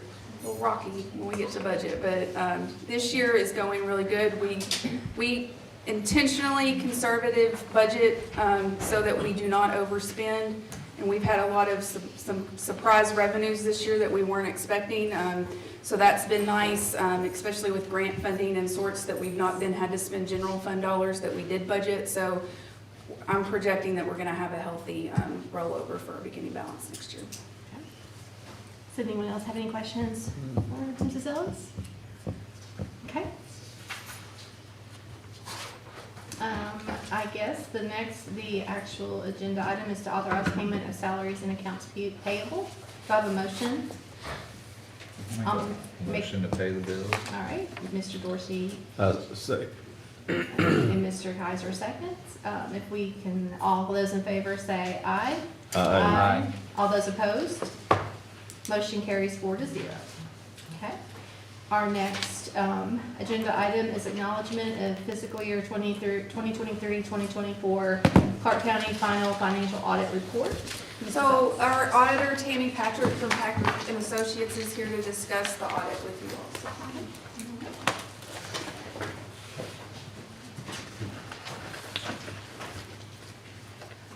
good evening. It's great to be here tonight. This is our second year completing the Clark County District's audit for you all. And really glad to report that we had a really great audit. There was a lot of hard work. It's a year-long process for Superintendent Howard and Alicia and her staff here at the board, and for the board members as well. It starts at the top because the environment and the tone at the top is what makes a good audit, because you all are in tune with each other and very wanting and needing to do the right things with the district. So that's always a good thing. So first of all, I just want to say I thank you for your cooperation during the audit. I think this year was a very smooth audit. Alicia, I think, knew more what to expect from us and we knew what to expect from her. So there's always a little bit of growing pains there. And hopefully you all had a chance to look at the audit. We got done with it around the middle of December, I think. We met with superintendent and discussed our end of the audit and the things that we saw and noted during the audit. And there was, this year, no comments to report in the report or in the management letter. There was a management letter issued just because KDE requires it to state that there were no management comments this year, and the prior year ones were taken care of. So if you see that, you might be like, well, she said there wasn't one, but there was. So, but that's just one of their ways of doing things. So, In doing the audit, we didn't notice anything in internal control related to the financial statements or the student activity funds or federal major programs. So all that worked really well. We're pleased to say that. Overall, just really give a brief financial highlight for the district, and some things y'all have already talked about tonight kind of play into what I'm going to say, so I'll make it really quick. Net position overall for the district went up by about $2.2 million for the year, and that's a combination of a lot of things, that net position amount. It's a combination of like your increased investment in capital assets to preschool that you all were talking about, decrease in some fund balances, and that's mainly attributed to the decrease in the construction fund because you're paying those bond proceeds out that you received in fiscal year 23. You're paying those out in 24 to pay for those expenditures. And then also those nice things, changes in your net pension liability and OPEB liability amounts due to GASB standards that were put on the books several years ago, which us auditors love, but don't get me started on that. Then the other thing, just like I said, the main decrease in your fund balance was attributed to the construction fund, about $14 million. And in that decrease is also a decrease in your general fund balance of about $1.7 million, which we were just talking about. A lot of that decrease was due to some decrease in revenue in the general fund, and it looks like your SEEK went down by about $1 million in fiscal year 23 when you compare it to 24. So just something to be aware of what we were just talking about, and Alicia's got that already on her radar, so she knows that's what's happening there. Just, I think you all ended in a really good, sound financial picture for the end of the fiscal year. The general fund still had, with that decrease, still had about $11.1 million, of which 52% of that is unassigned, which means it's available for the general operating needs of the district. So, again, I just want to thank you all. I appreciate working with you all and hope to get to work with you again next year. Are there any questions or questions? No? No, thank you. No. Thank you so Thank you. much. All right, thank you all. Thank you, Ms. Becker. Okay. Our next agenda item is Ms. Ellis to discuss the fiscal year 25-26 draft budget. Okay. So our draft budget, this is our first step in the process of creating a budget for next school year. There's 3 steps in a budget process. So tonight it just has to be acknowledged that it was presented to you. We are at a stage where we know very little. There's a lot going on with the federal government and the new president in office, and so we're all a little rocky on knowing what's going to happen, federally funded, state funded, so we're all just kind of watching and seeing at this point. So we've kind of done our best guess, because that's really what a budget is your best guess of how you're going to operate for the next year. As we proceed through the process and get closer to starting next year, we'll have more data, more solid points that we can build this budget on. So right now, we're doing the best we can with what we got. So general fund is our fund 1. This is our main fund that we operate out of. This is where our SEEK dollars for our students go. This is where our property tax dollars that we collect go. So in just preliminary, looking at where our SEEK stands, we had to submit a tentative SEEK allocation. Again, we're very conservative in our numbers because we would always rather it go up than go down eventually. But even with those conservative numbers, we are expecting an increase of about $250,000, and that's mostly a result of our enrollment, which in turn makes our ADA go up. So that's always a lag year behind. We're funded for the prior year, so we'll be funded for the year we're in right now. So that is, again, an estimation of what we think we're going to end this year with. But again, still very conservative.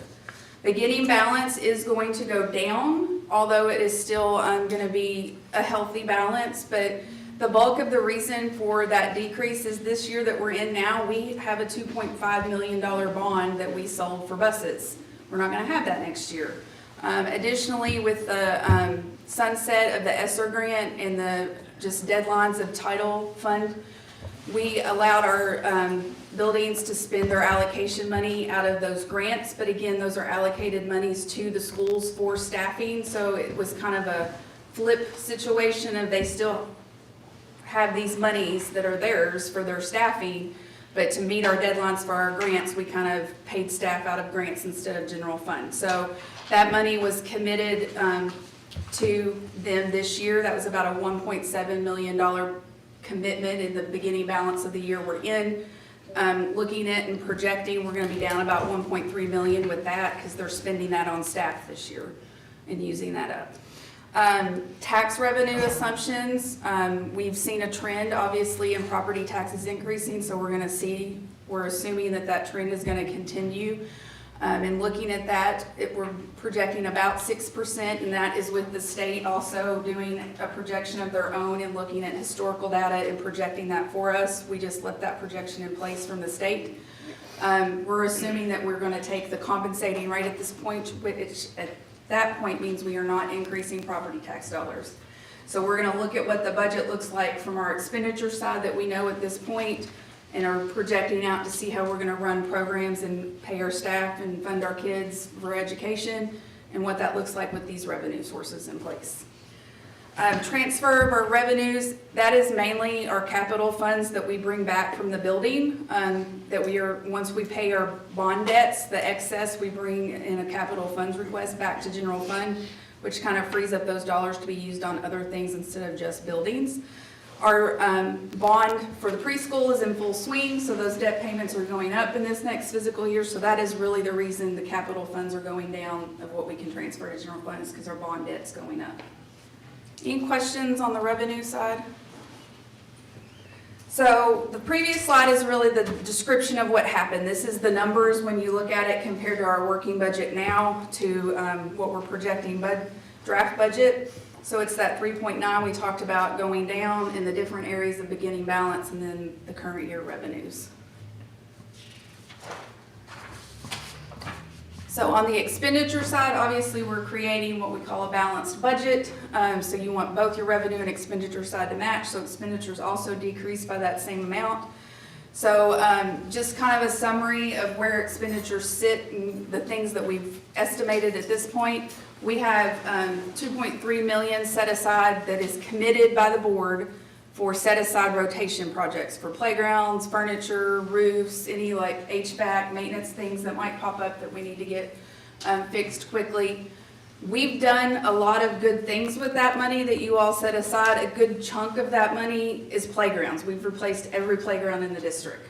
So with that being said, we don't necessarily need the full 2.3 million committed anymore. So the board has to uncommit that. It has to be a board action to uncommit that and lower that amount. So as we progress through the budget process, right now we're looking at, we could probably go down to about 1.5, but that'll be more decided specifically and brought a specific board action to you when we get to the May budget cycle of what, once all the pieces fall together, what that truly looks like. Right now we're just kind of estimated recommendation. Kind of just a search on projected utility increases. It's looking, about 5% across the board. So we increased all of our utilities about 5%. Our Section 6 funds, we always start the year with $100 per ADA for our schools. So basically their enrollment, we do a projection of their enrollment, and then we give them the ADA on that, which means their attendance, which is about 92% for our district. And we fund that at $100 for that amount. If they, at the September 15th mark, meet their enrollment, we increase that to more like $120 per ADA, which is considered 90% of Section 6 funding. Or if we have the budget to do so, in past years we've gone up to 100%, which is more like $140 per ADA. So we always just start at the low end to see how the budget falls out, and then again meet their enrollment, and they get an increase in their Section 6. So this year, schools met their enrollment, and they only got up to that 90% and had a nice little chunk of money in September that they got added to their budgets. So they were all pretty happy about that.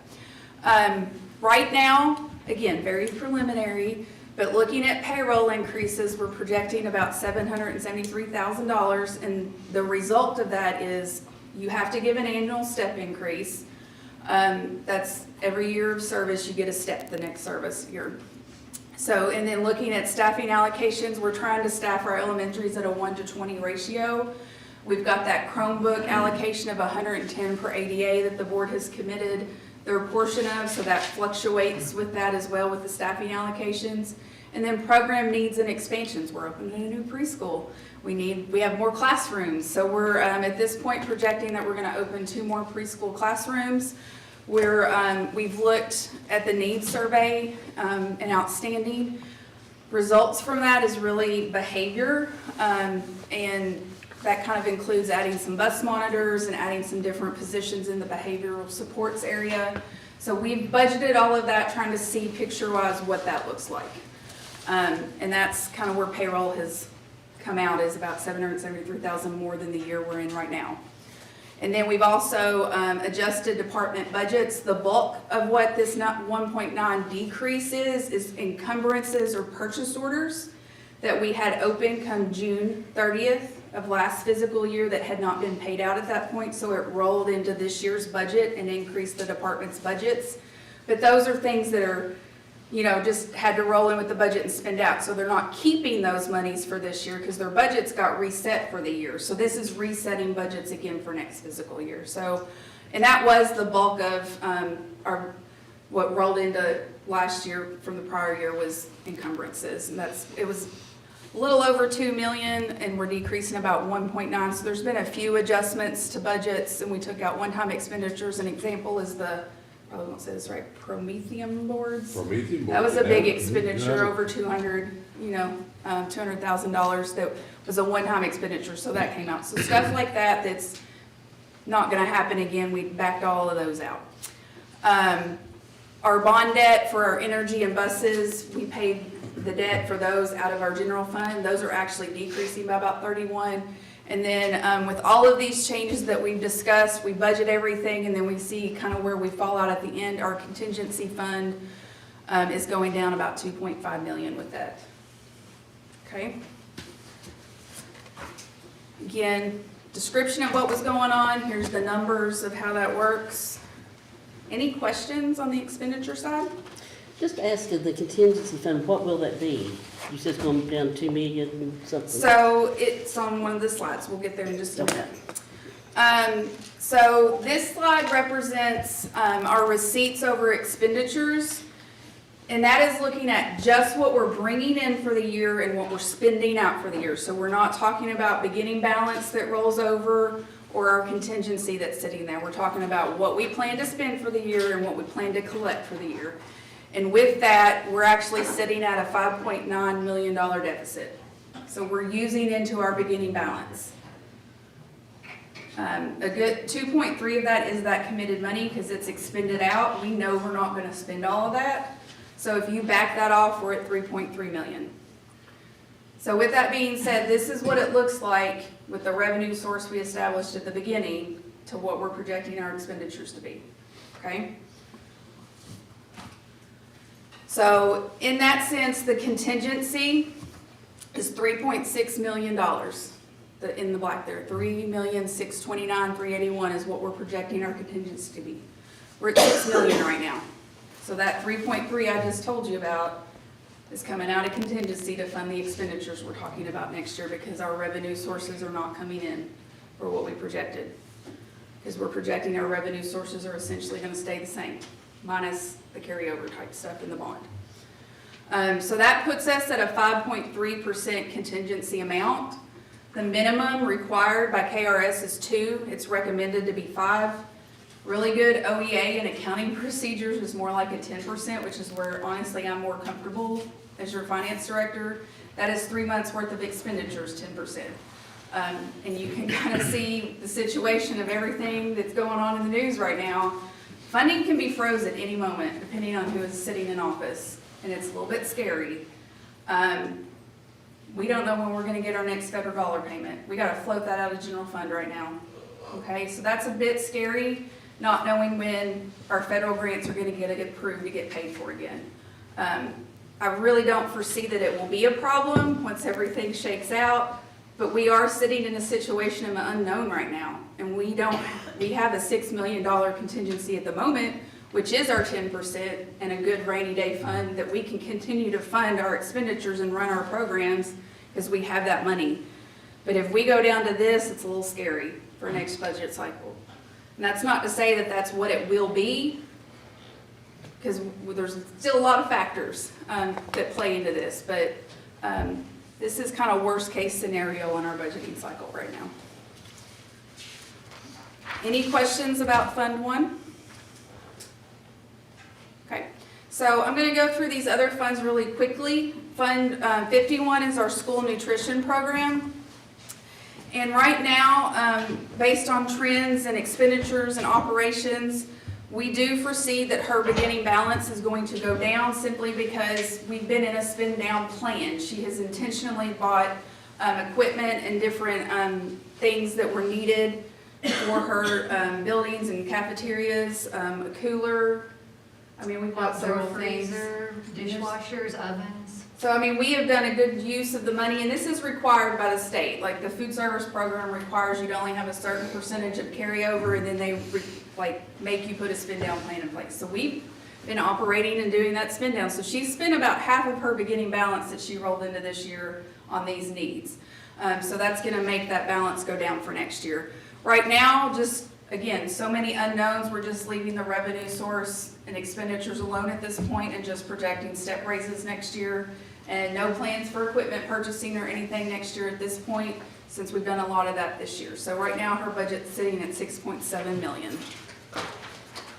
Ms. Ellis, Yes. as far as like how we function with the free and reduced lunch, is that in this piece of the budget, or is that a different section? So that's part of the federal program. So food service is federal program. So all of her funds are frozen at the moment. Frozen, okay. So all of the reimbursement programs are federal. So that is included in this budget, and that's our federal revenue dollar amount, but again, unknown at this point. And we're refunded about 55%, I was gonna say, do you know the percent? give or take. So now we'll have to carry that So, unless it changes. We know we're approved through March on reimbursement. After that, okay. So next is our new fund, childcare. This is our new venture this year. So right now, we have 7 locations, and I've listed those for you. The services we provide is at our Cardinal's Nest, 183 days for our teacher schedule. That's just the 4 holidays off of the 187 they work. Those staff at the Cardinal's Nest get those days off as well.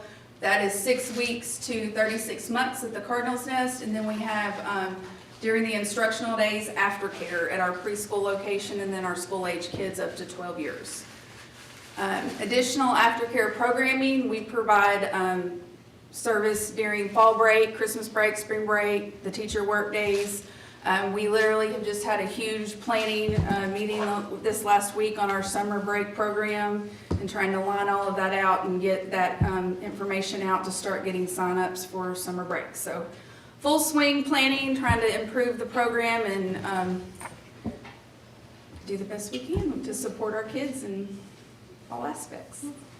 Have we done anything like, I would, especially the kids that are maybe at the elementary in Baker, do we get any funds for like assistance with the aftercare, like for the parents? Are the parents able to get assistance? So it's directly, parents have to apply for They that. apply. There is the CCAP program, Okay. Child Assistance Program, but the parents apply for that as their location that they're sending their kids to Okay. our aftercare program. And then billing is done through that system through the state, which mind you is also frozen at the moment because that's federal funding as well. So depending on that's truly based on household income eligibility. So depending on where they fall on the scale for that program, some might have completely free childcare and the state pays us the whole amount for the child, or they might have a copay range based on where their eligibility is. But yes, so I'm not sure when we'll get that payment next either. It does look like the federal judge may have frozen that order, but I'm not sure if it applies to school nutrition or not. Okay. Yeah, we know there's been some back and forth of what's excluded, not excluded, but we don't have a definitive answer on everything right this minute. So more information to come on that when we find out stuff. I'm sure Mr. Howard will send out an email as soon as he knows anything. So capital outlay, we've got two accounts that are dedicated to our building and facilities. So one is capital outlay. It is strictly based on our ADA, $100 comes that, and that comes from the state to go into this capital outlay account. So it first pays pays debt, so our bonds on all of our facilities, it goes to that first, and then anything extra is that capital funds request that we talked about a few minutes ago. Building fund is very similar. It's based on our assessment values and how many nickels we have. So we have 2 nickels in this district, and currently both of those nickels are equalized by the state. We do have 1 growth nickel that will sunset on 2031. So we will still get the 5 cents or the 1 nickel that's the property value, but we're not going to get that equalization from the state. So that's roughly about $500,000 we're going to lose come 2031 if we don't figure out a way to get that equalized. So what do we got to do to equalize that? Get more people to move to Winchester?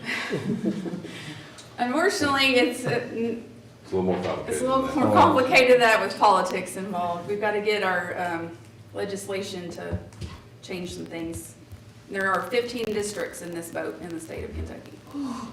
So we are not the only ones, but yeah, there's some conversations that need We're to be having some had. conversations with our fiscal advisor, and I'm also meeting with our state senator and representative to see kind of what angles and leverages we have as a district.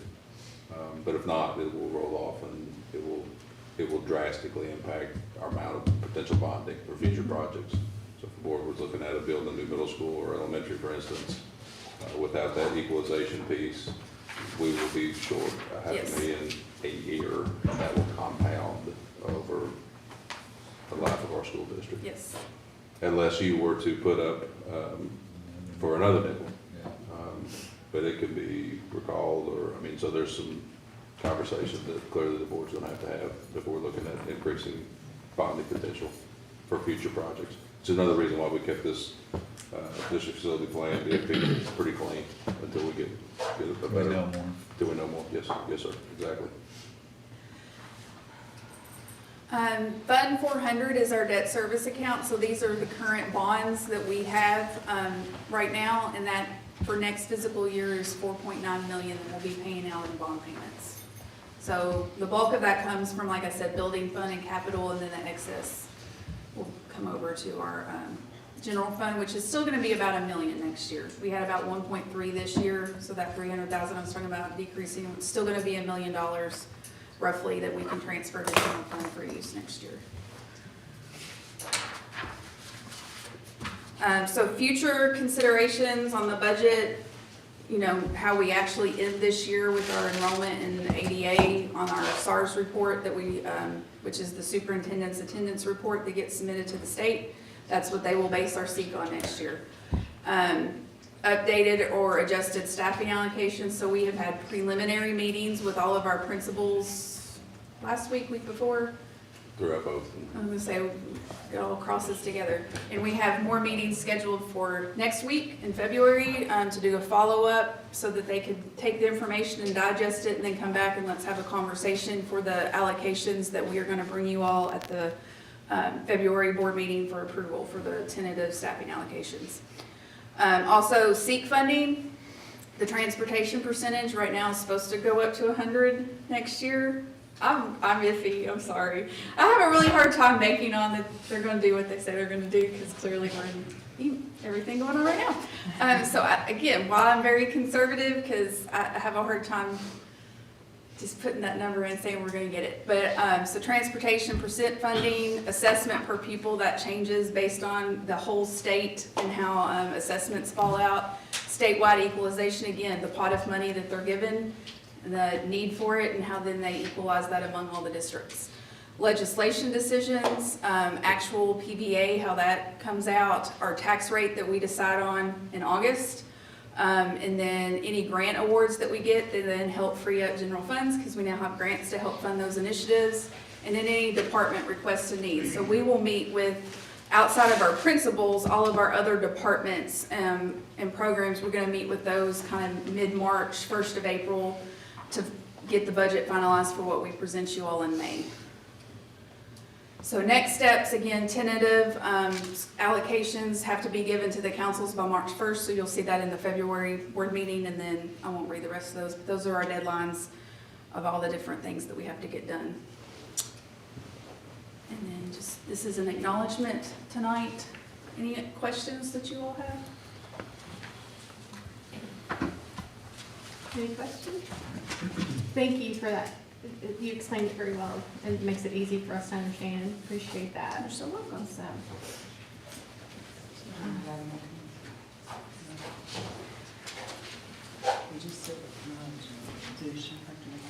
don't think a motion's I necessary. think so. We just have to acknowledge it and that we'll present that it's on there. I'd like to have Dr. Tammy Parrish come up and acknowledge procedure 09.422, AP.21 bullying, hazing, investigation form, and parent notifications. So our bullying task force actually wrapped up a lot of this work prior to Christmas break. So this is just the final piece to revising all of our policies and procedures for bullying reporting. So have we gotten them out? Yes, ma'am. Awesome, wonderful. I'm so glad that is done. So, okay, so the next agenda, and that's just an acknowledgement to it. Does anyone have any questions for Dr. Parrish on that? Okay. The next agenda item is consider approval of a memorandum of agreement with the University of the Cumberlands for the Option 9 program partnership. So this is just adding a third university to our Option 9 cohorts. So the Cumberlands actually offers a lot more opportunities for math and science certification. So we're super excited to be able to join them and hopefully get some teachers enrolled to achieve some middle school and high school science and math certification. Okay, so this is for our teachers? So it's for classified staff to become certified teachers through an expedited pathway. Yep. Okay. Which is even more exciting. Yes, absolutely. Anyone else have any questions for Dr. Parrish? Okay, do I have a motion to approve the memorandum of agreement with the University of the Cumberlands for the Option 9 program partnership? I'll make that motion. Do I have a second? I'll second. Thank you. Second, Mr. Kaiser. All those in favor say aye. Aye. Opposed? Motion passes 4-0. Okay. Next item on the agenda is for Mrs. Smith to talk to us about considering approval of RDC representing CCPS at the Bar National Conference. What? Hello. Hello. Nothing like following up a good finance presentation with an ass. However, I would encourage you to really focus attention on some of the things that we're going to share with you this evening about our kids and our bar program and what it's done for us. We were recently selected to present at the national conference this year. And I'll tell you personally, if you'd have told me a year and a half ago that I would be so behind an initiative that Mr. Watkins brought to our table, and I didn't know a whole lot about at the time, I'd probably tell you, use a big old liar. But after having done this and seen it work for a year and a half, it is really amazing. Ms. Cook is the bar coordinator at GRC, and Mr. Schmieg is here. He's our bar coordinator this year at Campbell. Big thanks to them, like they're the boots on the ground, getting dirty, making sure that this program is facilitated properly for our kids. So we're glad you're here. And chime in, please. Yeah. Come join me if you want. I just didn't want to like stand behind you all awkwardly. Oh, that's fine. Goodness. I get the clicker. Yeah. So, I want to share a little bit with you about BAR. If you're not familiar, if you are, I apologize. I could go on all day, and I have multiple times to the board before about how awesome this is for our kids. It's really a trifold program. So it's separated into three major things. The first one being I-Times. I-Times are lessons that we do with our kids that foster a productive learning environment. It includes team building, social competencies, communication skills, energizers, and the cool thing about I-Times is that it requires teacher participation too. So we're not just fostering a good learning environment among our kids, we're a part of that. We become a part of that, and they get to learn about us through our participation in the I-Times as well. You know, I'll jump in right here. And just as I reflect on, this is my first year being the coordinator at RDC, and as I learn more about these I-Times and get involved, and as we progress through our Portrait of a Clark County Learner, I started to realize just how much those kind of work together. And so, for example, our Empowered Leader portrait, we have a leadership style I-Time that we actually did as a staff right at the beginning of the school year. The Resilient Learner portrait, we have a goal-setting I-Time that goes along with that. Effective Communicator, there's I-Times called Nonverbals, Communications, Feeling Charades. This is teaching kids how to use nonverbal communication and how to use communication skills and read facial expressions. Reflective Innovator, there's all sorts of neat things called like building straw towers where you have to use little straws and tape to build. So where you're like challenging kids' collaboration skills and their ingenuity. Being an engaged citizen, there's a couple that are called Do You Know Your Neighbor? Putting the pieces together where you are like literally, do you know the person that sits next to you? What does it take to make a community whole? And lastly, being a committed collaborator, that's all of them because they all require all of us to work together. And I wanted to share that because I think it's pretty neat. Very cool connection. The second piece of BAR is our block meetings. So for block meetings, we create cohorts of teachers that include us as administrators, and we engage them together to talk about the needs of our kids, both academically and behaviorally. So it meets both of those needs. And it gives us the opportunity to have intentional conversation about what we need to do to intervene in the event that kids need more support from us, whether that be because they're behind academically or behaviorally, or because they're excelling. So it gives us the chance to talk about both with great intention. And then the last piece of BAR is our Community Connect efforts. So this not only engages kids and teachers in our building, it helps us bring in our families. So when we have Community Connect meetings, they always include a parent and their child. And can I jump in on that too? Please. So I had the pleasure of being in one of those meetings. It was my first one, and what was so neat about it from all of the other adults in the room, the first thing I addressed was, because this is part of the first thing you address is, what are your students' strengths? What draws them into the school? And I asked those questions, and the parent and the other representatives were like, wow, nobody has ever asked that before. And that was huge, I think, for that parent. And that was huge. So we're taking the Community Connect structure, and that's the cool thing about BAR. They don't come in and say you have to do this or you can't do BAR. Like they give you a structure and then they help you make it work for your school. And this was a really cool opportunity for us. We connected it with our truancy diversion program meetings. So that's how we began our first truancy diversion program meeting, was talking with the parent about their kids' strengths. And like Mr. Schmink said, that was pretty powerful. And that's something we've continued this month, and it's working tremendously. In addition to the things that Mr. Schmink shared, each component of BAR feeds right into either one of our big rocks as a school or one of the district's pillars. So it fits perfectly into the other things that we're doing. For example, our I-Times focus on character development, one of our big rocks for our school. Our block meetings and Community Connect meetings focuses on engagement, another big rock for us. The block meetings filter right into the monitoring piece and pillar of our district, as well as student engagement.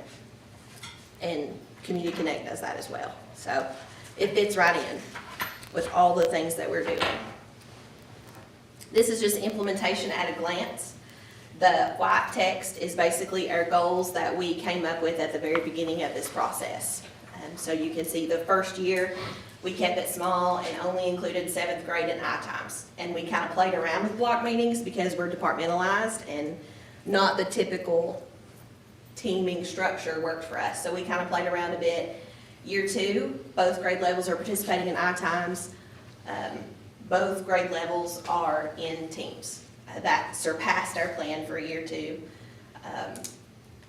And then we also have begun the Community Connect process, integrating that into TDP. So thinking forward to next year, that's an area that we definitely can grow in. We're going to kind of see what worked for us, what worked for our families, what gave us the best bang for our buck, and then just continue with what we're doing and enhance that for next year.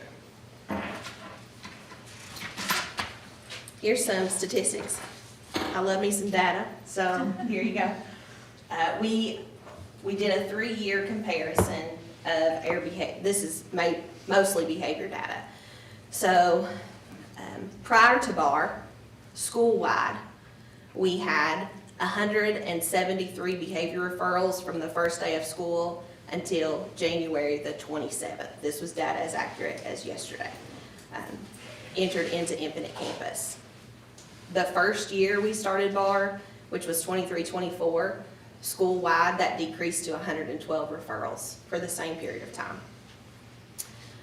This year, we're up to 123 referrals, so a bit of an increase from last year. The INSR stands for in-school removals, and the OSS stands for out-of-school suspensions.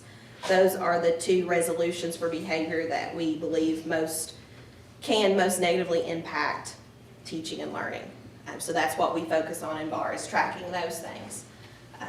You can see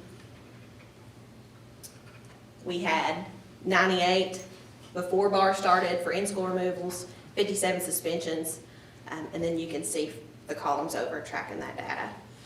There is a bit of an increase, but we'll talk about that in just a minute as to why we believe that happened.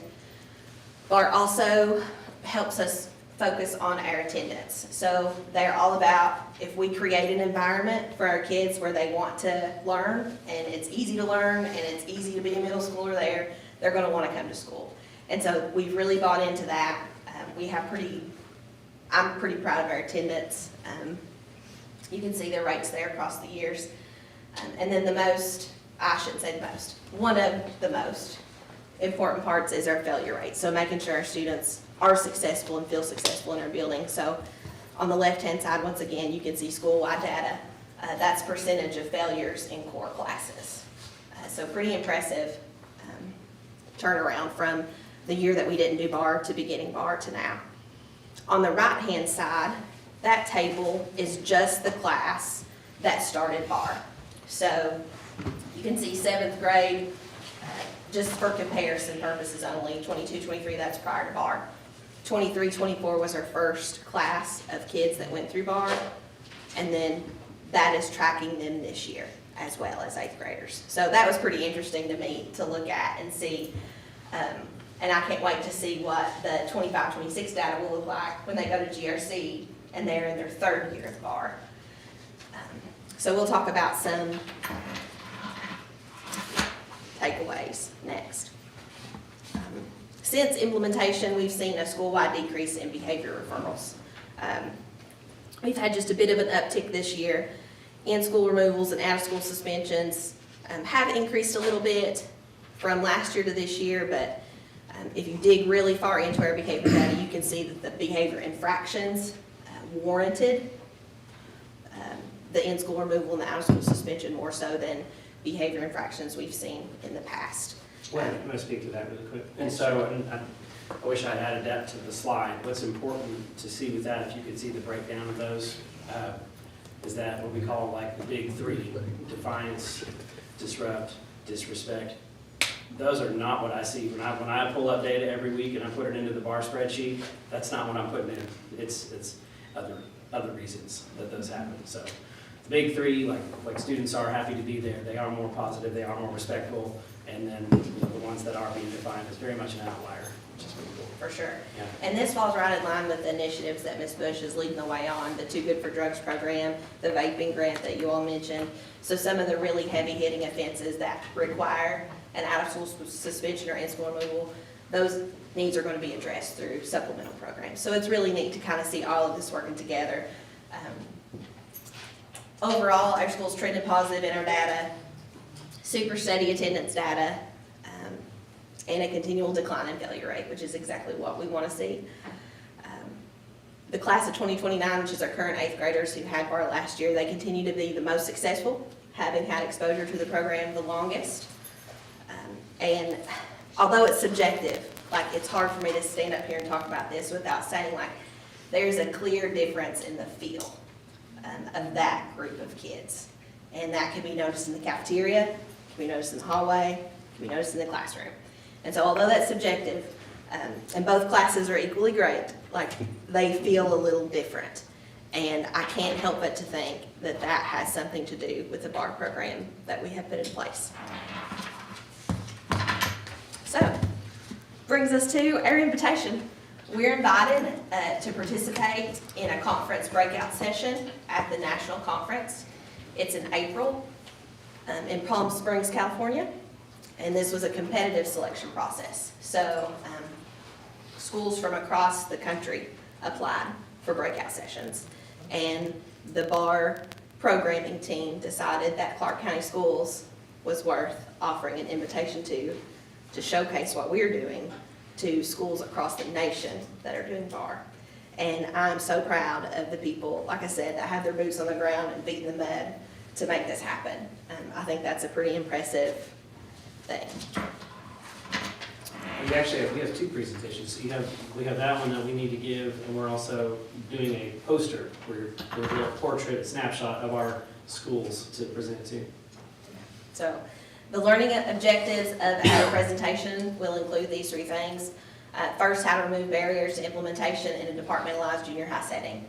That took some playing with, and it was a lot of fun. If you're data oriented and like to try to solve puzzles, so we want to help other schools who are going through the same thing, try to make it a little easier for them. Building buy-in by inspiring a shared vision, super important to us. Our teachers, I can't say enough good things about how they have bought into this program. And I think it's partly because they're fantastic and they're there for a reason, but also the bar program in itself makes it easy to figure out how to make it work for your kids and your teachers in your building. And then lastly, how to use bar as a foundation among multiple initiatives. So as you can see throughout the presentation, like we mentioned, basically a lot of the big initiatives within their county that really just mesh really well together. So the title of our presentation is Voluntold to Volunsold. So that's something to think about. And then, it was supposed to be funny. It was funny. So last, we just ask that you consider investing in our professional development and in showcasing our district on a national scale. We are proud of our kids, we're proud of our staff, and we're proud of the success that we've had in bar. Going to the conference gives us a chance to network with other schools.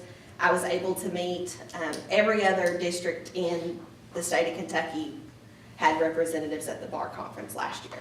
So I was able to meet them. I would have never known that a neighboring district did this had I not gone there to meet them, so that was pretty cool.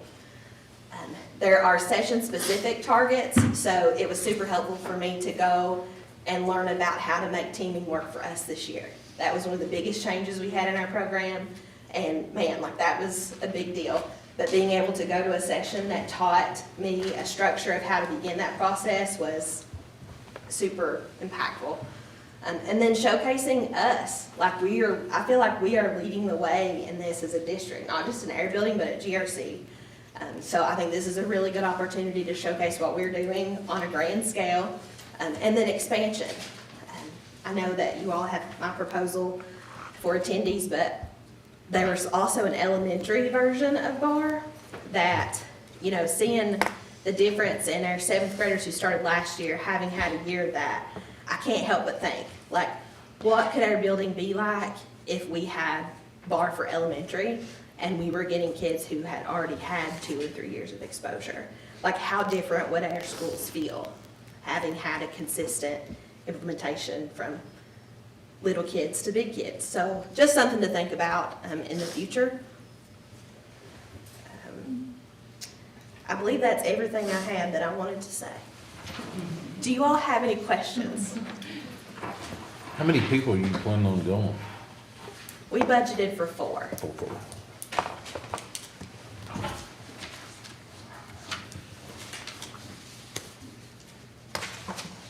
Has everyone, all the board members talked to Mr. Howard about this? I have an idea I of the have cost? not talked to him. Okay. Do you have an idea of the cost and? No. Okay. Would you like to know that information for you? But, okay. Can you talk just a little bit about cost and Sure. So overall, again, because the location is not something that moves around, it's actually where the company is housed, so that's why it's in California. It's not that it jumps around and we're just jumping on, so I want to clarify that for transparency right off the jump. But registration, meal reimbursement, hotels, flights for 4 adults, both coaches, Ms. Smith, and then An additional person. one additional person to expand is right around $8,000. So not bad at all. Again, I commend their staff for when they're putting the proposal together to really price check and things like that. And I'm 100% supportive. And we have a fantastic coach who, like, has literally helped me on things that aren't bar related. And like they said, you get a coach for 3 years. I'm like, oh great, here we go, a coach. But it's truly a coach. And I had talked to him like, hey, like, what are the odds that the conference will change location in the next 5 years or so? And he was like, yeah, it's not gonna happen. I reckon they started in Milwaukee, trying to have conferences like all the way around to make it a centralized location for each region of the United States at some point. But they had like the awfulest storm ever was. And I guess the bar folks said, we will never do that again. And so the weather is really good there. It's a national program, so, you know, I won't say the majority, but probably half of the participants in bar live in the middle of the country or west. So they're pretty happy with this location. It's all inclusive, so you don't really have to leave once you get there, which makes it nice for presenters and people who are going. Mr. Dorsey, do you have any questions? No, I'm good. Okay. Anyone else have any questions for Mr. Howard and Mrs. Smith? Okay. No, I think it's wonderful. All right. Anyone like to make a motion to approve RDC representing CCPS at the Bar National Conference? I'll make that motion. Okay. So, have a second? I'll second. Second by Mr. Dorsey. All those in favor say aye. Aye. Opposed? Motion carries 4-0. Thank you all very much. Would love for you to come back after and tell us what you. Oh, I would love to. We'll give you the clicker again. We'll give you the clicker again. I'm specifically you want to hear about it. Awesome. Yeah, all right. So we'll move on to the superintendent's report. So we've been doing great things since coming back from the holiday break, and we've really digging down on academics. So a couple of updates I want to make sure you guys are aware of, and we've referenced some of these things as different people have talked, but already clearly we reviewed the winter screening, but we've met with all of our principals and data meetings, not just giving the assessment, but we're planning on how we're going to do things differently and more efficiently moving forward. I believe in my heart, if you just test and never respond to what you're seeing, we're going to get the same result, and it's not worth our time to even give the assessment if we're not making educated changes on programming structures and things like that. So Ms. Fifth and I have met with almost every single principal in the district and walked them through, and then have them present to their staff on what changes we're going to make so that we can get even more growth. And I just want to go back to some of the things. I thought Ms. Fitton and the iReady data should have got a standing applause, especially with the growth we're getting in literacy, because we're absolutely killing it as far as our staff working tremendously hard, and we're monitoring them. So the other things that I'll tell you that we're intentionally putting in place as expectations, and I say sometimes I'm not asking, and I say that because we're going to do what's best for kids. And if we disagree initially, fine. But eventually, when we're looking at data and it's helping kids, you cannot help but continue to do what's right. Maybe not so much what's comfortable initially. So I appreciate that shout out, Ms. Smith. With that said, we've been coaching the heck out of our staff. We did OG coaching, walkthroughs, in all of our elementary schools. We're bringing people in, we're going into classrooms. When I say monitoring, we're not just asking people to bring data. We're going in and provide feedback and support to teachers because they want to do good things for our kids. Just sometimes we have not invested enough in our staff by giving feedback to help them so they're not frustrated, they don't go home overwhelmed, but they actually get real world strategies to educate our kids better. Same thing with our cooperative learning coaching. We've been in the middle of that the last 2 days. We'll continue tomorrow. Chris is in town. She's a wonderful lady. But they've already been in 6 buildings. I've been in a couple myself, going into classrooms and watching our kids work together collaboratively, feeding in the skill sets that's in our portrait of a learner while also engaging them in the process. So they're not laying their head down in the back, checking out. We don't allow that anymore. You don't get to not be educated in Clark County anymore. Sorry. Maybe uncomfortable first, but you'll come to love it. The other thing is district walkthroughs in general, because I believe as long as you set quality high, the standard, you have to monitor it to hold people accountable and to give them support. We're doing that. All of our principals are doing that, but they're being that instructional leaders our buildings need and deserve. And so I want to throw a big shout out to our principals. Rolling out Hall's Highlights, Portrait of a Learner. The new focus is Reflective Innovator. There's a wonderful video that's out. This fifth one was on the big board, I heard, at GRC Arena, defining what that is, what we're looking for. And another, again, thank you to Halls for giving us things to give our staff and our students to reward them for meeting the standard. Preschool, open house, a reminder, Tuesday the 18th, 5 to 7. It's a community open house. Let's cause traffic problems and celebrate that new building. What do you think, Ms. Yes. Blanton? There it is. Yes.